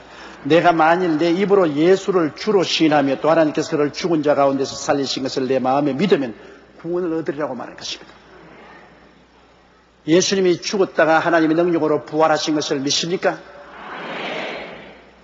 예수님이 내 구주인 것을 입으로 시인합니까? 그러면 여러분 구원을 받은 것입니다. 확실하게 이 말씀이 우리에게 보장을 해주는 것입니다. 이러므로 여러분 기도할 때도 그렇게 많이 늘 이 기도를 따라서 거듭거듭 하는 거 좋습니다. 저는 늘 그렇게 해요. 주님께서 날 위하여 죽으시고 날 위하여 장사 지내시고 날 위하여 부활하시고 지금 나를 위하여 보좌 우편에 앉은 것을 믿습니다. 주님은 나의 구주가 되심을 믿습니다. 그래서 내 구원을 다시 한번 확증하고 시인하는 것입니다. 마음에 믿어도 입을 딱 채우고 있으면 안 돼요. 마음에 믿었으면 입을 열어서 내게도 이야기하고 이웃에도 이야기해야 되는 것입니다. 그러므로 전도를 열심히 하는 사람은 자기의 구원을 풍성하게 합니다. 남에게 전도하자니까 꼭 예수님이 당신을 위해서 죽으시고 부활하셔서 지금은 하늘 보좌 우편에 계시고 우리의 구주가 되신다, 이렇게 말하면 여러분이 구원을 고백하는 것이 되기 때문에 다른 사람 살리자가 보니까 나는 더욱 살게 되는 것입니다. 내가 다른 사람에게 전도 안 하고 자꾸를 채워놓고 있으면 남도 못 살리고 나도 믿음이 점점 빈약해지고 마는 것입니다. 내가 그리스도를 믿고 시인하면 할수록 믿음은 강해지는 것입니다. 여러분, 믿음이라는 것은 입술의 고백입니다. 입술로서 고백하지 않으면 믿음이 없습니다. 입술로 고백해야 돼요. 하나님은 죽은 자를 살리시며 없는 것을 있는 것 같이 부르시는 이시. 없는 것을 있는 것 같이 우리가 불러야 돼요. 입술의 고백은 믿음입니다. 따라서 말씀드립니다. 믿음은 입술의 고백이다. 입술로 부인하면 믿음이 없어지죠. 입술로 고백하면 바로 그것이 믿음인 것입니다. 믿음이 있느냐 없느냐는 사람하고 이야기해보면 알아요. 입술로 믿음을 시인하면 그 사람 믿음 있는 사람인 것입니다. 입술로 자꾸 염려, 근심, 불안, 초조, 절망, 부정적인 말을 하면 그 사람은 교회에 오래 다녀도 별 볼 일 없는 사람이에요. 별 볼 일 없는 사람. 근데 사람하고 앉아서 이야기해보면 대만이 알아요. 10년 동안 교회 다녔다, 20년 동안 다녔다 하면서 늘 앉아가지고 나는 못 살겠어요. 난 너무 절망이요. 너무 슬퍼요. 주님이 살아계신지 모르겠어요. 이러면 그건 헛되냐어요. 그러나 예수님이 살아계시고 나의 구주가 되셔요. 내가 아무리 어렵고 고통스러워도 주님은 지금 살아계시고 나와 함께 계십니다. 와, 입술의 고백은 믿음인데 입술의 고백을 들어보니까 확실히 믿음이다. 놀라운 일. 와, 정말 하나님의 축복이구나. 믿을 수가 있는 것입니다. 우리가 예수 믿고 사는 일생은 여러분, 현재 상황을 보고 모든 것을 판단할 수 없습니다. 하나님은 영원을 두고 여러분을 키우기 때문에 언제나 두고 보아야 합니다. 현재 안 좋은 것이 나중에 좋아지는 것이 훨씬 많습니다. 현재 좋은 것이 나중에 보면 안 좋을 때도 많습니다. 몸에 좋은 약은 입에는 쓰다고, 현재 쓰디 쓴 것이 훗날에 지나고 보면 그것이 크게 유익된 일이 많습니다. 하나님은 여러분을 위해서 멀리 보고 역사하기 때문에 현재 입에 달지 않다고 원망하면 안 됩니다. 현재 쓰다고 불평하면 안 돼요. 요셉이 형들에게 팔려서 마른 우물에 빨가벗고 내가 던짐을 받고 그 다음엔 종이 되어서 끌려가고 10년 종살이에 또다시 보디발의 아내가 스토크가 돼가지고서 자꾸 따라다니면서 괴롭히다가 그 덫에 걸려가지고서 감옥 3년 살이하고 얼마나 씁니까? 쓰디 쓰지요. 기나긴 13년 동안 좋은 일은 한 번도 안 일어나고 사사건건이 나쁜 일만 생기는 것입니다. 그래도 요셉은 하나님을 믿고 낙심하지 않았습니다. 나중에 와장창 하는데 보니까 13년 안 좋은 일이 모두 다 합쳐서 좋은 일로 되어버리고 말한 것입니다. 그 안 좋은 일이 바로 그를 애굽의 국무총리로 만드는 일의 전부 기초석이 된 것입니다. 그러므로 안 좋은 일이 좋은 일이 된 것이 좋은 일이 된 것보다 더 많아요. 성경에 보면 안 좋은 일이 결국 가시는 좋은 일이 되어요. 그리고 하나님을 사랑하는 자, 곧 그 뜻대로 부르심을 입은 자들에게는 모든 것이 합력하여 선을 이룬다고 했으므로 예수 잘 믿고 하나님 섬기는 사람은 여러분 좋은 것은 좋아서 좋고 안 좋은 것은 좋게 만들어줄 것이니 좋기 때문에 항상 원망과 불평하지 말고 멀리 바라보고 하나님을 쳐다보고 감사하고 찬미하고 인내하는 여러분 되시기를 주의 이름으로 축원합니다. 끝장이 좋습니다. 예수 믿는 사람은 끝장이 좋아요. 지금 좋다가 끝장이 나쁘면 그건 정말 슬픈 일인 것입니다. 젊을 때 고생하나 늙어서 편안한 것이 좋지, 젊을 때 좋고 늙어서 고생하게 되면 그건 더 비참하게 된 것입니다. 우리 예수 믿는 사람은 언제나 그리스도 안에서는 끝이 좋습니다. 처음보다 끝이 좋기 때문에 언제나 끝을 바라보고 믿음을 버리지 않게 되시기를 주의 이름으로 축원합니다.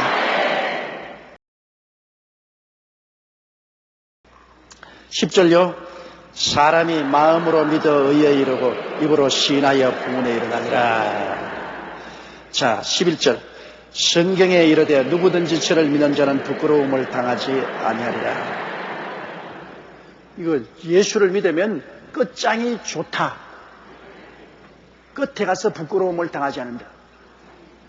나는 우리 교회 지금 외국으로 이민을 갔지만은 성도가 한 분 계시는데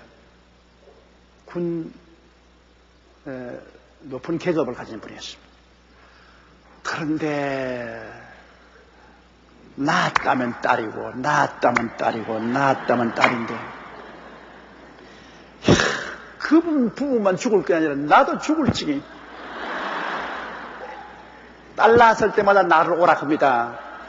부부간에 울고 또 예배드리고 격려하고 내가 다음에는 아들 낳을 것입니다. 근데 또 달라고. 5번째 딸을 낳아서 내가 예배를 드리러 가는데 할 말이 없어요. 입맛만 다치고 있었습니다. 그래서 내가 한 번만 더 트라이 해보십시오. 그 간절히 기도를 하고 이제 6번째 어린애를 가졌을 때는 계속 안수를 받들어 왔습니다. 계속 안수를 해주고 주님이여 지금이라도 고추 달고 나오게 하여 주시옵소서. 아버지여 나도 좀 내 사정 좀 봐주십시오.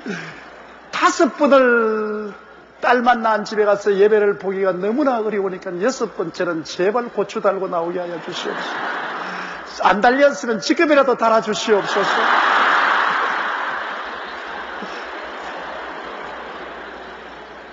그런데 6번째 또 딸을 낳았어요.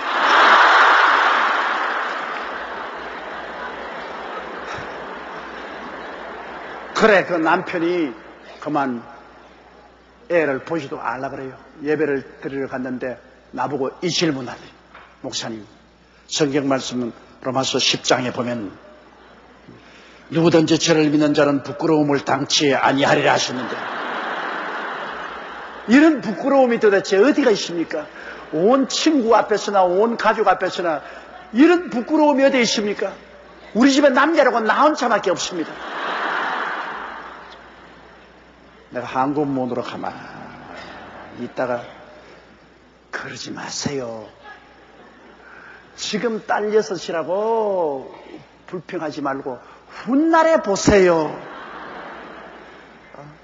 딸 6이 아들 6보다 더 잘해줄 테니까 훗날에 보세요. 그러니까 이걸 쭉.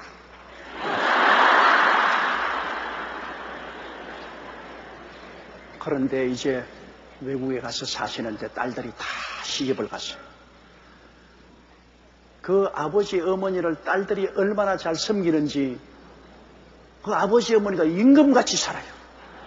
요새 아들 낳았으면 임금같이 못 살아요. 전부 마누라에게 다 끌려가가지고서 큰 소리 못해요. 딸 6이가 다 남편이 벌어다 준 곳에서 얼마씩 떼서 아버지 어머니에게 이렇게 주니까 아버지 어머니가 노후에 그냥 큰 소리하고 천천히 여행 다니고 희희낙낙하고 살아요. 여러분, 이 나이 먹은 부부를 보면 괴재재하게 오는 사람은 아들만 가진 사람.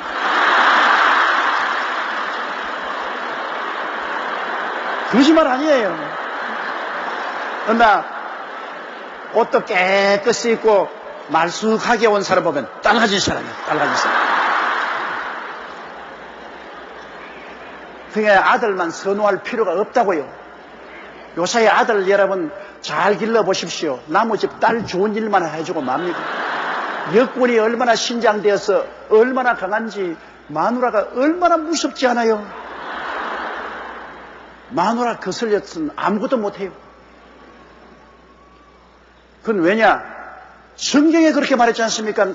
아담을 깊이 잠재우고 난 다음에 아담의 갈비뼈를 취해서 여자를 만들었다니까. 여자는 남자 갈비뼈 하나 딱 잡고 있어요. 여자가 잘못 움직이면 갈비뼈가 아파서 견딜 수가 없어요. 남자는 여자 갈비뼈 하나도 잡고 있지 않아요. 여자는 벌써 남자 갈비뼈 하나 딱 잡고 까불지 마. 내가 흔들면 너는 박살나는 거야. 그러니 남자는 결혼하면 여자에게 갈비뼈 딱 잡혀가지고서 자 우리 친정으로 가. 그러면 그리 끌려가야 돼.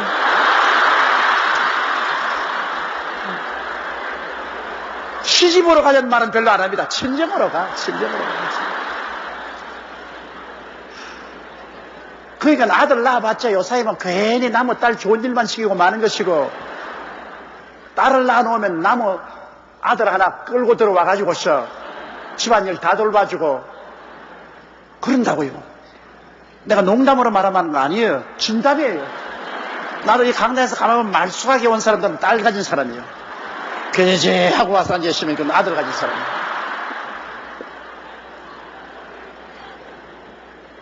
그렇기 때문에 자꾸 아들 버들 하지 마세요. 아들 버들 뭐 천당하는 사람이 아들 버들이면서 옛날에 우리 한국 6.25 시절에 제사밥 얻어먹으려고 아들이 있어야 제사밥이라도 해준다 그러는데 죽어서 지옥 가는데 제사밥은 누가 해먹어요? 우리가 다 죽으면 천당 가는데요. 이 땅에 살 동안에 알뜰살뜰 정겹게 돌봐주는 것은 아들보다 딸이 훨씬 낫습니다. 나는 사실 딸이 없어서 너무나 원통하다고. 그 입에 발린 말로 하는 거 아닙니다. 진짜로 우리 친구들 보니까 너무 부럽더라고요. 이제 내가 노인청에 들어가지 않습니까? 우리 친구들 다 은퇴했어요. 내가 나같이 지금 목사니까 현직에 있지. 우리 친구들은 다 은퇴했어요. 그런데 아들만 있는 친구는 언제나 기재재하게 돌아다녀요. 그러나 딸이 있는 친구는요, 보니까 딸이 아버지 그러고 기재재하게 다니지 말라고, 뭐 얻어먹고 다니지 말라고. 그럼 와가지고서 용돈도 주고 옷도 철철히 해주고 그러니까 우리 딸이 해준 거야. 우리 딸이 나에게 용돈 줘서 점심 사 먹으라고 그랬어. 그런데 우리 며느리가 해준 거야. 그런 사람 별로 없어요. 우리 며느리가 용돈 주더라. 있기는 있겠지. 그러나 별로 많지 않아요. 그러므로 아들, 딸 구별하지 말고 다 잘 길러세요. 똑같이 기르세요. 똑같이. 아들 없다고 원통하고 슬퍼하게 생각하지 말고, 딸 없는 사람은 좀 원통하고 섭섭할 것이고 그래요. 그런데 이 성경 구절만 보면은 우리 교회 그 성도가 기억이 나요. 또 6부터 딸 놓고 난 다음에 막 참음하더라고. 6부터 딸 낳았다고 나에게 전화해서 목사님 또 딸 낳았습니다. 집에 와서 예배 봐주십시오. 근데 내 발걸음이 안 떨어지더라고요. 하나님, 내가 목회하다가 어떻게 이런 일을 당합니까? 가서 그냥 설교할 것도 제목도 안 나오고 기도해도 목에 걸려서 말도 안 나오고. 그런데 그분이 이 말을 하는데 내가 비수같이 마음에 찔리더라고요. 누구든지 주를 믿으면 부끄러움을 당치 않는다고 그랬는데 왜 나는 예수 믿는데 이렇게 부끄러움을 당합니까? 할 말이 있나요? 끝을 보세요. 끝을 보세요. 지금 보지 말고 끝장을 보세요. 나중에는 딸 낳은 것을 기쁨으로 생각할 날이 올 것입니다. 그대로 됐어요. 그러므로 누구든지 주를 믿는 자는 부끄러움을 당치 않습니다. 나중에 여러분 하늘나라 영광에 들어가 보십시오. 얼마나 영화스럽습니까? 부끄러움이 어디 있습니까? 우리는 사나 죽으나 죽을 것이므로 주를 의지하고 나가면 수치를 당치 않습니다. 하나님이 우리를 인정해 주는데 사람들이 우리를 어떻게 하래요? 하나님이 우리를 정죄하게 하는데 사람이 어떻게 우리를 정죄하겠습니까? 12절요.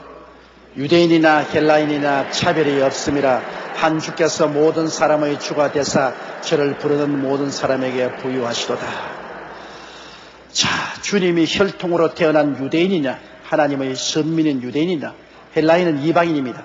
이방인이나 오늘날에 같은 차별이 없죠. 옛날에는 하나님이 유대인을 선민로 택해서 제사장국가로 세웠지만 유대인이 하나님을 반역하고 버렸습니다.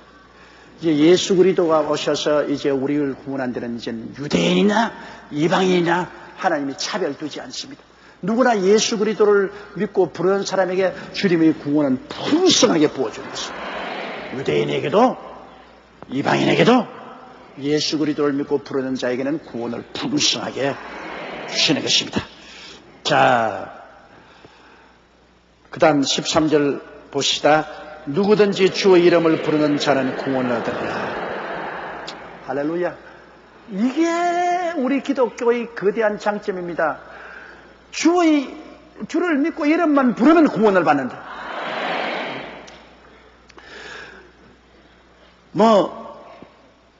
신앙적인 의식을 잘 집행해야 된다. 제사를 잘 드려야 된다. 그런 것 없어요.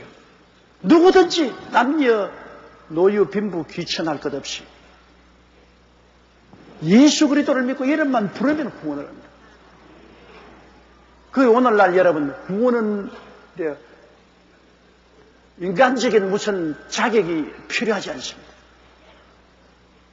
마지막 숨이 끊어질 사람이라도 그때 예수를 믿고 그 그리스도 이름을 부르면 구원을 얻는 거예요.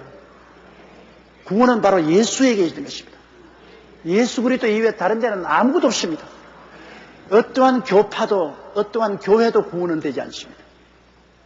예수 그리스도의 이름을 믿고 부르짖으면 그건 구원받는 것이요. 이렇기 때문에 온 천하 사람들이 다 구원받을 수 있어요. 어떤 지식이 있어 구원받는 건 아닙니다. 예수 그리스도를 믿고 이름만 부르면 구원받으니까 이것보다 더 쉬운 것이 어디 있어요? 아주 너무 쉽습니다. 그렇기 때문에 사람들이 오히려 예수 그리스도를 믿지 않고 어려운 길을 자꾸 만들어 가려고 합니다. 쉬운 길을 두고 왜 어려운 길을 가려고 합니까? 인간은 무엇이니 자기 자랑을 자꾸 하려고 뭐라도 요거만큼 자기 공로를 세워서 자기가 의시되어 보려고 자꾸 어려운 길을 택합니다. 구원은 어려운 데 있지 않고 쉬운 데 있는 것입니다. 아주 쉬운 데 있는 것입니다. 예수를 믿고 그 이름을 부르짖으면 구원을 얻게 되는 것입니다. 14절요. 그런즉 저희가 믿지 아니하는 일을 어찌 부르리요? 듣지도 못한 일을 어찌 믿으리요? 전파하는 자가 없이 어찌 들으리요? 자, 그러니 예수 그리스도를 믿고 부르라고 했는데 먼저 전파를 하는 사람이 있어서 예수님을 들어야 되고 전혀 누가 전파해 주는 사람이 없는데 예수님을 모르죠. 그러니까 여러분이 전도하는 것이 필요하죠. 여러분이 나가서 복음을 전파해야 듣고 믿으면 들으면서 나니까 들어서 믿고 입으로 시인할 수 있죠. 원래 여러분 모든 살아있는 존재는 세포로서 이루어졌습니다. 사람의 몸은 1kg당 1억 개의 세포가 있어요. 그럼 나는 74kg니까 74억 개의 세포로 되어 있습니다. 살아있는 것은 이 세포가 살아서 이것이 자꾸 세포가 또 죽으면 또 살아나고 죽으면 또 살아나고 그래서 몸이 유지되는데 암 같은 것은 세포가 미쳐버립니다. 세포가 정상세포가 안 되고 미쳐가지고서 막 무질서하게 자라서 몸을 죽여버려요. 암덩어리가 돼요. 그러므로 살아있는 것은 세포가 다 분열하고 또 분열하고 그래서 커져요. 어린아이 몸이 커지는 것은 세포 분열로 말미암아 몸이 커지죠. 이 꽃들도 전부 세포로 되어 있어요. 식물 세포로 되어 있어요. 살아있는 것은 모두 다 세포가 움직여서 그래서 성장하는 거죠. 그러면 예수 그리스도의 몸인 교회는 죽은 단체가 아니라 살아있는 단체일 것입니다. 그러므로 살아있는 그리스도의 몸의 세포는 누구냐? 여러분이 세포입니다. 여러분이 세포예요. 여러분이 바로 셀, 영어로 말하면 셀, 세포예요. 살아있는 세포죠. 그러면 이 예수 그리스도의 몸은 어떻게 자라냐? 여러분이 셀 리더, 세포 지도자가 돼가지고 있어요. 여러분이 또 한 사람이 두 사람 만들고, 두 사람이 네 사람 만들고, 네 사람이 여덟 사람 만들고, 그래서 커져가는 거예요. 그리스도의 몸된 교회라는 것은 세포인 여러분을 통해서 커져가는 것이지요. 다른 걸로 안 돼요.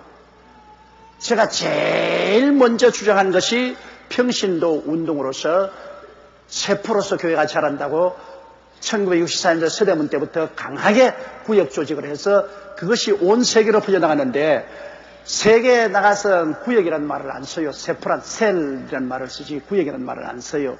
우리 한국에는 세포란 말이 별로 좋지가 않아서 내가 구역이라고 쓰는데, 요번에 우리 교회에서 구역이라는 말을 바꾸는 이유는 구역은 죽은 단체입니다. 살아있는 몸이 아니죠. 몸에는 구역이 있을 수가 없어요. 여러분 팔에 구역 있는 거 봤어요? 여러분 다리에 구역 있는 거 봤어요? 세포는 있죠. 구역은 없습니다. 구역이라는 것은, 구역이나 지역이라는 것은 세상적인 조직을 말하는 것이지 살아있는 몸을 말하지는 않습니다. 그렇기 때문에 제가 할 수 없이 세포란 말을 안 쓰고서 옛날에 공산당들이 세포 조직을 해가지고서 공산당을 넓혀갔기 때문에 그 어감이 좋지 못해서 그거를 못 쓰고 구역이라고 했는데, 그것은 하나님의 뜻에 합당하지 않았습니다. 물론 우리가 구역 조직을 통해서 교회가 왕성해 자랐지만 사실은 구역이 아니라 세포입니다. 구역은 살아있는 조직은 아닙니다. 지역 이름이지. 구역이나 지역 이름. 그러나 그리스도의 몸에는 구역이나 지역이 없습니다. 그건 땅을 말하지 살아있는 생명체를 말하시면 이 구역, 저 지역, 그것은 생명이 없는 지리를 말하는 것이죠. 생명이 있는 것은 세포입니다. 그런데 세포라고 말하니까 또 어감이 좋지 않아서 에야 영어 그대로 쓰자. 셀. 한번 따라하면서 셀. C-E-L-L-L입니다. 셀. 그래서 세포, 여러분 한 사람 한 쓰면 세포예요. 여러분이 다른 사람을 인도해서 세포를 분열을 시키면 커지면 그 사람은 셀 지도자, 셀 리더입니다. 셀 리더. 그리고 좀 더 이제 옛날에 지역장으로서 구역장보다 하나 높아진 지역장은 선임 셀 리더. 좀 더 경험이 많고 더 지도력이 있으니까 선임 셀 리더. 선임 셀 리더. 이것이 이제는 진짜로 그리스도의 살아있는 몸에 있는 세포가 되는 것입니다. 사실은 오랫동안 그렇게 바꾸고 싶었지만은 제가 도저히 용기가 안 나서, 조용기가 용기가 안 나가지고서 그걸 못했는데, 이제는 서양 말을 많이 쓰지 않아요. 이제는 뭐 컴퓨터니 TV니 뭐 전자 레인지니 전부 영어를 많이 쓰잖아요. 옛날에는 영어를 별로 안 썼기 때문에 영어가 듣기가 거창스러웠는데, 이제는 다 세상에서 뭐 보통 영어가 우리 한국어 된 것이 얼마나 많으니까 아예 교회에도 뭐 진짜 이미인 셀로 쓰자. 우리 성도들 좀 더 유식하게 문자도 좀 쓰도록 셀로 하자. 그래서 여러분, 저로부터 해서 여러분 모두 우리는 셀입니다. 그리스도의 몸을 이루는 셀입니다. 그리고 여러분이 전도해가지고서 두 사람, 네 사람을 하는 세포 분열, 셀 분열에 대해서 몸이 점점 커가는 것입니다. 그러므로 몸이 50kg 되는 사람은 50억 개의 셀이 있고, 몸이 60kg 된 사람은 60억 개, 74kg는 74억 개의 셀이 있는 것처럼, 교회가 성도가 70만이면 70만 셀이 있습니다. 80만이면 80만 셀이 있습니다. 그 세포가 자꾸 자라가야 됩니다. 이번에 우리 교회 여러분 셀 리더들, 선임 셀 리더들, 여러분 세포가 전부 가만 혼자 있지 말고 활동을 해서 세포 분열을 해서 점점 늘어가서 예수 그리스도의 몸이 점점 커지고 왕성하게 되는 것을 주 이름으로 축원합니다. 할렐루야. 그러므로 보십시오. 셀 리더인 여러분이 전파해야 말을 듣고 예수님 살아계시구나, 믿습니다, 구원을 받죠. 전파하는 사람이 없으면 누가 들으리요? 듣지 못하니 누가 믿으리요? 믿지 않은데 어떻게 입으로 시인하겠습니까? 그리고 그 다음 또 보면 아름답습니다. 15절요. 보내심을 받지 아니하시면 어찌 전파하리요? 기록된 바 아름답다 좋은 소식을 전하는 자들의 발이함 같으니라. 보내심을 받지 아니하시면, 여러분, 우리들은 하나님의 보내심을 받은 사람들입니다. 너희가 나를 택한 것이 아니라 내가 너희를 택하여 세웠다. 주님이 우리를 택해서 불러주셨죠. 그러고 난 다음에 아버지가 나를 세상에 보낸 것처럼 나도 너희를 세상에 보내노라. 우리는 부르심을 받았으면 또한 보내심을 받습니다. 사람이 그냥 부르지만 않죠. 이리 오너라, 그럼 앞에 왔습니다. 개서가 있어라, 그렇게 말하죠. 오너라 개서는 반드시 심부름을 시키기 위해서 오너라고 하는 것입니다. 그러니까 부르심을 받았으면 또 보내심을 받은 것입니다. 부르심만 받고서 서 있는 사람 없습니다. 아버지께서 여러분과 나를 하나님 백성으로 부르셨으면 그 다음에는 또 보내시는 것입니다. 세상에 나가서 하나님의 아들을 전파하라, 보내시는 것입니다. 우리는 나가서 세상 사람들을 구원하기 위해서 기도하고 전도하고 일하도록 부르심을 받고 보내심을 받은 사람인 것입니다. 그러므로 우리는 보통 사람 아니에요. 하나님 앞에서 소명을 가진 사람인 것입니다. 이 세상에 그냥 우연히 태어났다가 취생몽사하는 사람이 아니에요. 우리는 이 세상에서 할 일이 있는 사람입니다. 할 일 없는 사람 그저 왔다 갔다 시간을 소모하지만은 우리는 할 일이 있는 사람이에요. 하나님이 부르셨고 하나님이 그리스도를 전하기 위해서 보내심을 받은 우리는 세포들이에요. 셀이요. 우리 몸에 있는 모든 기관들은 다 셀인데 할 일이 있어요. 심장은 피를 뿜어내는 할 일, 위장은 죽을 만들고, 대소장은 양분을 빨아들이고, 머리는 생각하고, 다 할 일이 있어요. 여러분 다 할 일이 있어요. 하나님이 부르셔서 주 영광을 위해서 일하도록 여러분의 한 사람 한 사람 세포에게 할 일을 주신 것입니다. 할 일을 주신 것입니다. 그러므로 사명자들인 것을 알게 되시기를 바랍니다. 우연히 왔다가 우연히 가는 사람들이 아닙니다. 여러분은 하나님이 아심받고 하나님께 알리심받은 것입니다. 여러분이 일어서고 앉는 것을 주님께서 다 알고 계신 것입니다. 성경에는 내가 태어나기 전에 벌써 내 일생이 하나님의 책에 다 기록됐다. 그처럼 하나님이 여러분 다 알고 계십니다. 그렇기 때문에 보내심을 받지 않으시면 어찌 전파하겠느냐? 여러분이 다 셀 리더가 되어서 열심히 전파하는 것은 하나님이 보냈기 때문에 그런 것입니다. 그래서 주님이 뭐라고 말합니까? 아름답도다 좋은 소식을 전하는 자들의 발이여. 여러분이 열심히 셀 리더가 되어서 셀 가방을 들고 집집마다 가서 전도하고 셀을 인도하고 하면 아름답다. 너 그 발이 얼마나 아름다운지 모르는데 너 왔다 갔다 하는 발이 내가 보기에 너무나 아름답다. 하나님이 감동하시는 것입니다. 하나님이 그렇게 여러분을 아름답고 귀하게 보시면 여러분이 무엇이든지 하나님께 구하는 것을 하나님이 들어주시는 것입니다. 일하는 소에게 망을 씌우지 말라 그랬지 누워있는 소에게 망을 씌우지 말라 말 안 했어요. 일하는 소에게는 망 씌우지 말고 마음대로 뜯어먹게 하라. 마음 뜯어먹게 하라. 여러분이 셀 리더로서 열심히 그리스도의 몸된 교회를 위해서 일할 때 하나님 여러분에게 풍성하게 복을 주시는 것입니다. 신령한 복도 주시고 물질적인 복도 주시는 것입니다. 16절 보십시다. 그러나 저희가 다 복음을 순종치 아니하였도다.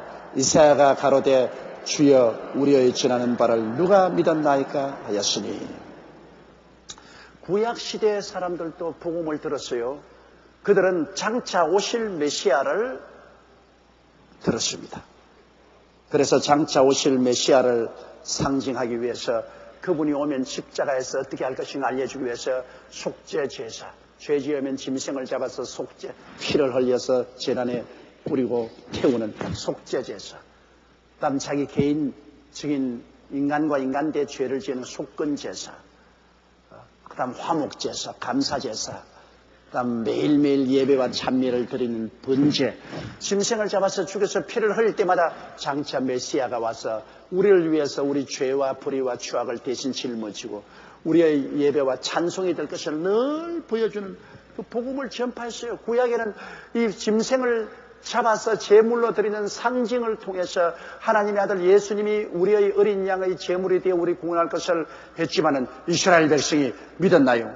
그 전에 했는데 다 버리고 우상을 섬겨서 북이스라엘 남유다로 갈라졌다가 나중에는 하나님께서 그들을 멸망시켜버리고 말았습니다. 아수리아와 바벨론 포로가 잡히고 나라가 풍지박산하고 없애버리고 마는 것입니다.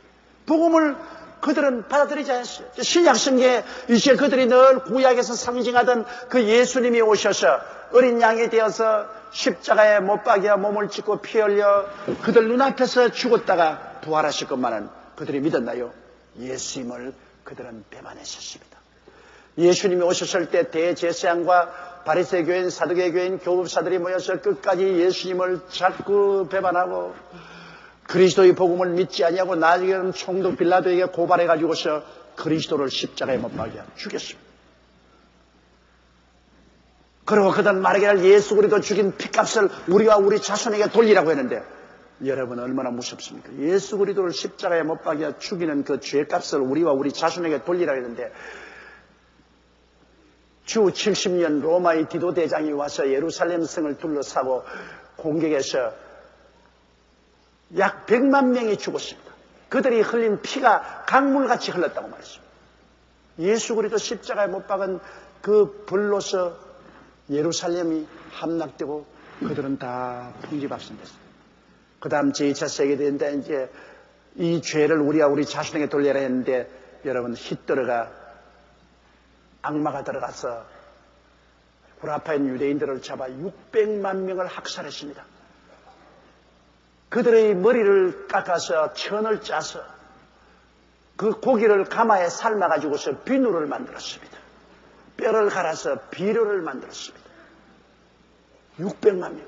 어마어마한 살해의 비극을 연출했습니다. 그것이 결국 예수 그리스도를 십자가에 못 박을 때 그들의 말이 이 죄를 우리와 우리 자손에게 돌려라. 얼마나 무서운 일입니까? 그러고도 오늘날 여러분 유대인들은 예수 그리스도를 받아들입니까? 안 받아들입니다. 예루살렘으로부터 해서 전 오늘날 이스라엘의 교회 하나를 세울 수가 없습니다. 법적으로 교회를 못 세우게 하고 있습니다. 법적으로 예수 그리스도의 복음을 못 전하게 하십니다. 유대인들은 끝까지 지금도 그리스도의 복음을 배반하고 받아들이지 않습니다. 그러나 해외에 있는 미국에 있는 유대인들과 소련에 있던 유대인들, 해외에 나가 있던 유대인들은 예수를 믿고 들어온 사람이 많습니다만 본국에 있는 이스라엘 사람들은 그리스도의 복음을 지금도 배반하고 있는 것입니다. 그러므로 이사야가 탄식했습니다. 이사야가 가로되 주여 우리의 전한 바를 누가 믿었나이까 하였지. 17절요. 그러므로 믿음은 들음에서 나며 들음은 그리스도의 말씀으로 말미암으니라. 믿음은 좌우한 예수 그리스도의 말씀을 들어야 돼요. 안 듣고야 믿을 수가 없지요. 들어야 믿지요. 여러분 하나님은 오늘날 눈으로 안 보이지 않아요. 예수님도 우리 손으로 만질 수 없잖아요. 하나님 아버지와 예수님이 어디에 계시냐? 말씀 안에 계신 것입니다. 하나님은 말씀이십니다. 여러분 하나님께서 호렙산에서 가시는 불길 가운데 모세에게 나타나실 때 하나님이 형상으로 나타난 건 아닙니다. 말씀으로 나타나셨습니다. 모세야 모세야 너가 쓴 곳은 거룩하니 신발을 벗어라. 모세가 내내 불꽃 가운데서 하나님 만난 것은 말씀을 만났지 직접 하나님을 만나지 못했습니다. 하나님은 말씀으로 우리에게 다가오는 것입니다. 그 말씀이 육신이 된 것이 예수님인 것입니다. 신약시대 33년 동안 짧은 세월 동안 하나님의 말씀이 우리 눈에 보였습니다. 하나님이 말씀인데 말씀이 우리 눈에 보였습니다. 그건 예수님이 바로 말씀이 육신이 되어서 우리 가운데 거하셨습니다. 그래서 하나님 말씀이 어떤 것인지 보았어요. 예수님을 통해서 나오는 말씀은 바로 하나님 말씀이고 예수님 자체가 하나님 말씀이니 하나님 말씀이 뭐라는가 가만히 보니까 하나님의 말씀이 죄인을 용서하고 구원하고 하나님 말씀이 병든 자를 고치고 하나님 말씀이 내가 귀신을 쫓아내고 배고픈 사람 먹이고 풍랑만한 사람 잠잠케 하고 죽은 사람 살리고 옳지거니 하나님 말씀은 사람들에게 생명을 주되 풍성히 주시는 말씀이시구나.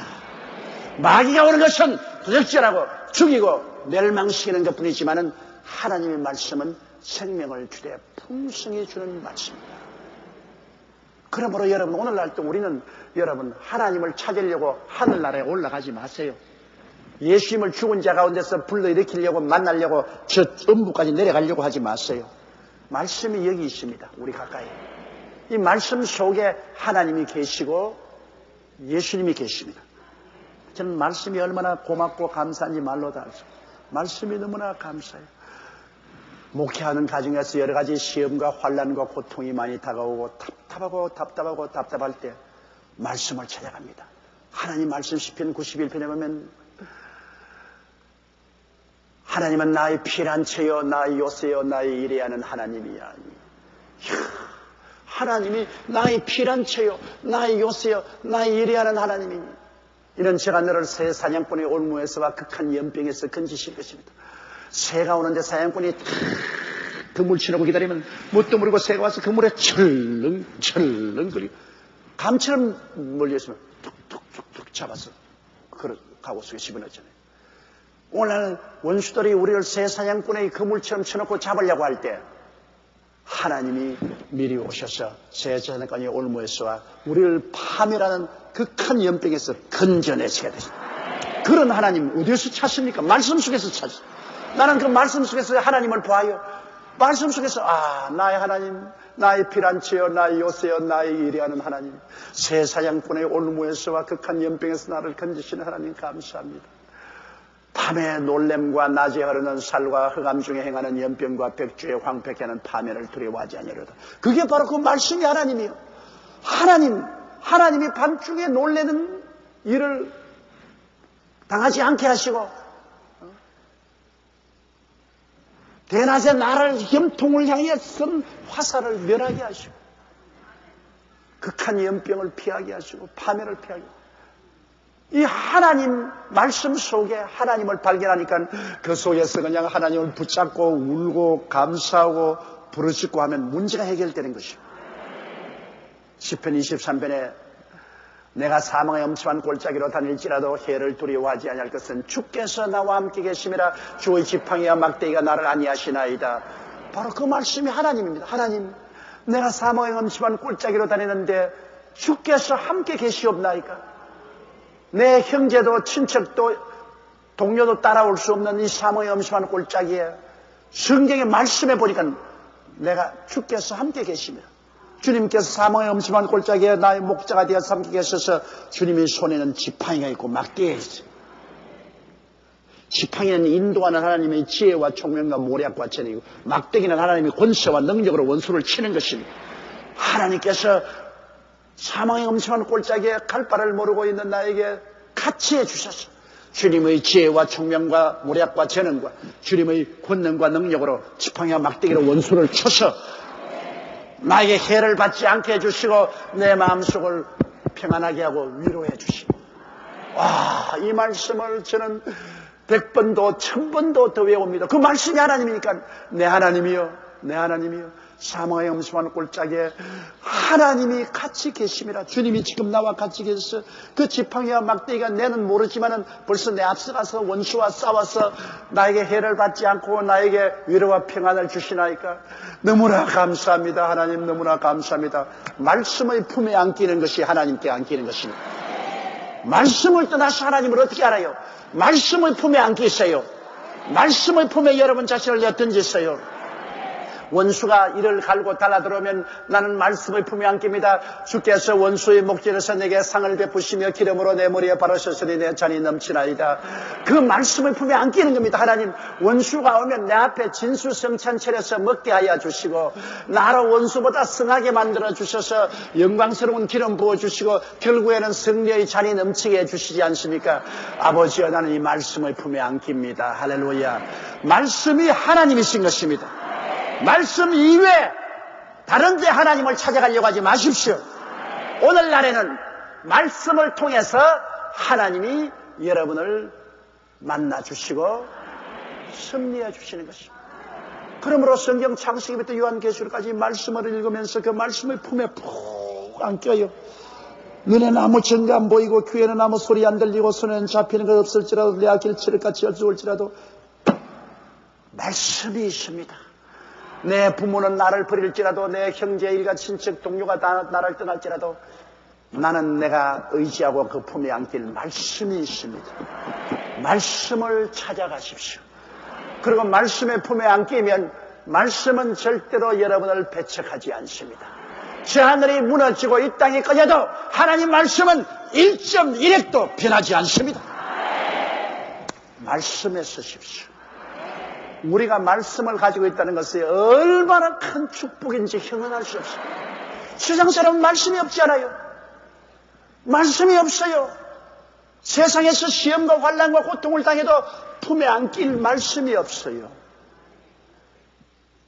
천인이 내 곁에서 만인이 내 우편에서 넘어지나 이 재앙이 내게 가까이 오지 못하리니 이는 내가 야훼를 나의 피난처라고 일컬었습니다.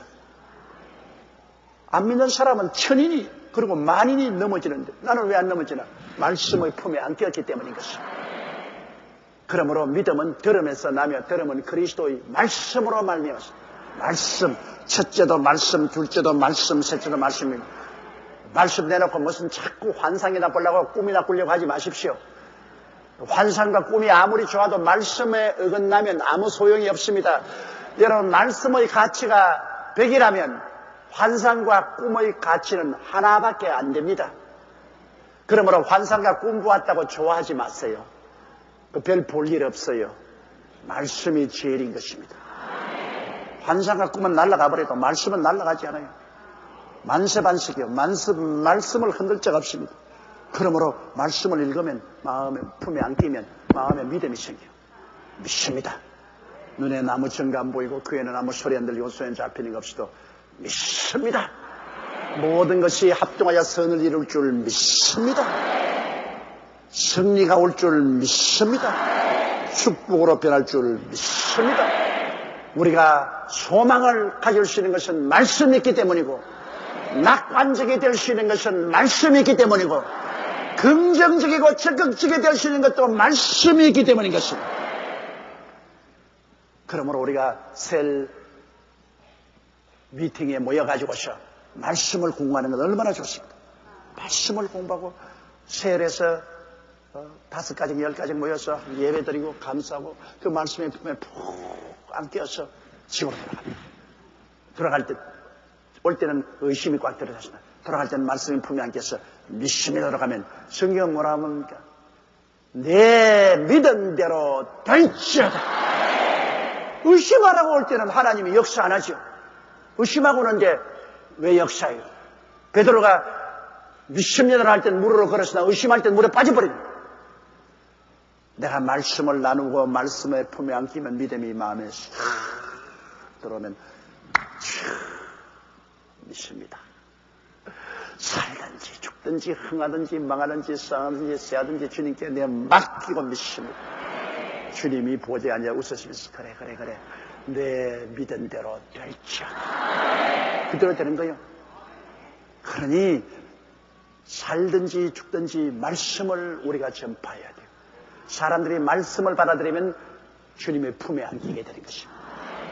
여러분이 말씀을 증가하고 여러분 자신도 말씀의 품에 안기면 믿음의 역사가 일어나게 되는 것입니다. 18절요. 그러나 내가 말하노니 저희가 듣지 아니하였느뇨? 그렇지 아니하다. 그 소리가 온 땅에 퍼졌고 그 말씀이 땅끝까지 이르렀다 하였느니라. 사람들은 나는 말씀을 못 들어서 나는 예수 못 믿었다, 그렇게 변명할 수 없는 것은 오늘날 여러분 우리나라도 보십시오. 우리나라도 기독교 방송, 극동 방송, 아시아 방송을 통해서 온 한국 전체에 그리스도의 복음이 24시간 전파되고 있죠. 한국에 5만 교회가 있어서 내내 복음 전파되고 있죠. 복음 실은 국민 일부가 있어가지고서 일간 신문으로서 나가서 늘 복음 싣고 돌아다니죠. 좌우간 한국에서 복음을 못 들었다는 것은 자기가 듣기 싫어서 못 들었지, 들으려고 하면 복음 다 들을 수 있어요. 이것은 오늘날 미국도 그렇고 심지어 소련, 저 아프리카 오지까지 이 요사이 전자매체를 통해서 복음이 다 전파되죠. 그래서 여기 그 소리가 온 땅에 퍼졌고 그 말씀이 땅 끝까지 이르렀다. 이럴 정도로 오늘날 복음은 온천하 만국에 전파되었고 또 전파되고 있는 것입니다. 19절요. 그러나 내가 말하노니 이스라엘이 알지 못하느뇨. 먼저 모세가 이르되 내가 백성 아닌 자로서 너희를 시기나게 하여 미련한 백성으로 너를 노엽게 하리라 하였고. 자, 그러나 내가 말하는 이스라엘이 알지 못하느뇨. 이스라엘이 아무리 복음을 전해도 고집을 부르고 안 듣기 때문에 이제 하나님께서 이스라엘에게 질투와 시기 나게 하는 것입니다. 자기들이 선민이요, 자기들이 믿었던 하나님, 자기들만의 독점물이라고 알던 그 하나님이 이제 이방인들에게 전파되어서 자기 나라보다도 이방인이 더 하나님을 잘 섬겨요. 여러분 우리나라도 그렇지 않습니까? 하나님께서 이스라엘을 시기 나게 하기 위해서 이 극동아시아에 있는 우리 한국 나라에 하나님께 찾아옵니다. 우리가 하나님 오시라고 한 적 없어요. 우리 하나님 몰랐어요. 우리는 아무것도 모르고 지냈어요. 그런데도 불구하고 하나님께서 우리나라에 1860년대에 영국의 토마스 선교사가 중국에서 출발한 미국 상선에 성경을 많이 싣고 배가 닿는 곳마다 성경을 500권 이상씩 주며 전도하다가 대동강변에 와서 한국 정부에게 잡혀가지고서 모래바닥에 꿇어앉혀놓고 한국 병사가 그 목을 쳤습니다. 목을 딱 쳤는데 목 없는 이 목줄기에서 피가 솟아나면서 예수 예수 예수. 그리고 그 성경이 물에 떠내려갔는데 나무꾼들이 그 성경을 주워가지고서 중이니까 도배를 해놓고 집에 가서 도배를 해놓고 비 오는 날 가만히 누워서 도배하는 읽어보니까 이것 봐라 이거 하나님 말씀 아닌가. 그래서 선교사가 나중에 시골에 가보니까 아무도 전도한 적이 없는데 평안도 산골짜기에 예수 믿는 사람들이 모여서 예수를 믿고 있어요. 토마스 선교사가 대동강에서 물에 던져버린 성경을 잡아서 도배를 했다가 그냥 예수로 도배가 되어버리고 말았어요. 여러분 복음이 들어가면 구원을 받게 되는 것입니다. 유대인들이 예수를 버리기 때문에 하나님께서 유대인들을 시기나게 하기 위해서 이방인인 우리, 하나님의 선민도 아닌 이방인 우리에게 복음을 보내어서 예수를 믿게 합니다. 그래서 이야 지금 우리 야훼 하나님, 우리 예수, 우리 유대인들에게 나온 이 복음을 이방인들이 다 믿고 축복을 받으니 이럴 수가 있느냐, 우리도 하나님께 찾아가자, 이렇게 시기나게까지 함으로 복음을 전할 수 있게 되기를 하나님 원하셨습니다. 20절요. 또한 이사야가 매우 담대히 이르되 내가 구하지 아니하는 자들에게 찾음받고 내게 문의하지 않은 자들에게 나타났노라 하였고. 하나님은 구하지도 아니하고 하나님을 찾지도 않았는데 하나님이 나타나셨다. 오늘 우리 선교사 보내는 그거 아닙니까? 사람들이 예수 안 믿으려고 선교사 오면 박대하고 해도 선교사가 찾아가는 이유는 선교사가 뭐 자기 스스로 가나요? 하나님이 보내셔서 갔지. 구하지도 않고 찾지도 않는 데 가서 자꾸 하나님께 문 두드린 주 예수 대문 밖에 기다렸었으니 단단히 잠가두니 못 들어오시네. 자꾸 두드린 거죠. 지금 하나님께서는 구하지도 않고 찾지도 않는데 찾아가서 구원하려고 두드린 거죠. 우리 셀 리더들이 자기의 셀 멤버들과 함께 이웃에 있는 사람들에게 구하지도 아니하고 찾지도 않은데 가서 두드립니다. 그거는 주님께서 여러분을 통해서 그 영혼을 구원하려고 애쓰시는 모습을 보여주고 있는 것입니다. 21절에요. 이스라엘을 대하여 가라스 때 순종치 아니하라고 거스려 말하는 백성에게 내가 종일 내 손을 벌렸노라. 순종치도 아니하고 하나님께 자꾸 거스려 말하는 백성에게는 주님 손을 올립니다. 눈이 먹어라, 귀가 먹어라, 알지 못하고 죽어라, 죽어. 하나님 그렇게 사랑하고 구원하려고 했는데 하나님을 순종치 아니고 하나님을 자꾸 거스려 말하는 사람에게 주님 손을 내밀었습니다. 싫어. 이제 너희 없어도 괜찮아. 열매 맺는 다른 백성에게 찾아간다. 그래서 오늘날 이스라엘 백성이 불순종하고 하나님을 거스림으로 오히려 그것이 우리에게 유익이 되었습니다. 그렇기 때문에 하나님께서 이스라엘에게 줄 축복을 떼가지고서 우리에게 주신 것입니다. 우리를 찾아와서 부르지도 않고 찾지도 않는데 하나님이 우리에게 나타나셔서 우리 민족을 구원하고 우리 여의도 순복음교회도 하나님이 세워주신 것입니다. 얼마나 고맙고 놀라운 일인 것입니다. 이 세상에서 여러분 가장 좋은 소식은 예수 믿고 구원받는다는 소식인 것입니다. 세상의 부귀 영화 공명은 잠시 있다 사라지는 것입니다. 잠시 사라집니다. 그러나 예수 믿고 구원받고 주님 위해서 일하는 것은 영원한 것입니다. 여러분과 나는 보통 사람입니다. 여러분과 나는 부르신 일을 아는 사람입니다. 우주에서 부르시는 일을 압니다. 그분이 누굽니까? 야훼 하나님과 그 아들 예수님이신 것입니다. 이분이 우리를 부르셨어요. 당신은 누굽니까? 그러면 김삼팔입니다. 그렇게 하지 말고 나는 야훼 하나님과 예수님이 부르신 사람입니다. 당신은 뭐합니까? 농사 짓습니다. 그렇지 않으면 화훼 사업을 합니다. 장사합니다. 그런 소리 하지 말고 보내심을 받은 사람입니다. 부르신 그이가 나를 보내셨습니다. 뭐라고 보내세요? 기쁜 소식을 전하라고 보내십니다. 예수 믿고 구원받으라고요. 이 소식 전하라고 보내신 것입니다.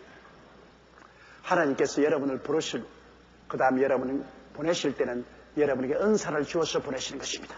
아무것도 없이 보내는 거 아니에요. 여러분 성령의 은사를 주어서 보내는 거예요.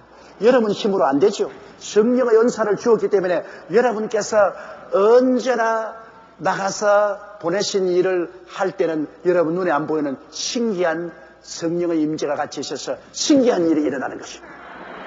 신기한 일은 그리스도의 복음은 언제나 신기한 일이 있다는 것이 복음인 것입니다. 우리가 부르심을 받고 보낼 때 하나님이 찰랑찰랑 빈손 들고 에라 가라 그렇게 해서 엉덩이 탁 차서 보내는 것 아닙니다. 여러분과 나를 부르셔서는 하나님께서 보혈로 씻으시고 말씀 주시고 성령 주시고 은혜 주시고 축복 주시고 난 다음 보내실 때는 성령의 기름 부으심을 부어서 그 성령의 역사는 사람 눈에 안 보이죠. 안 보이지만 성령의 영광이 여러분과 같이 해서 같이 가셨습니다. 절대로 혼자 가지 않아요. 가는 곳마다 성령이 같이 가요.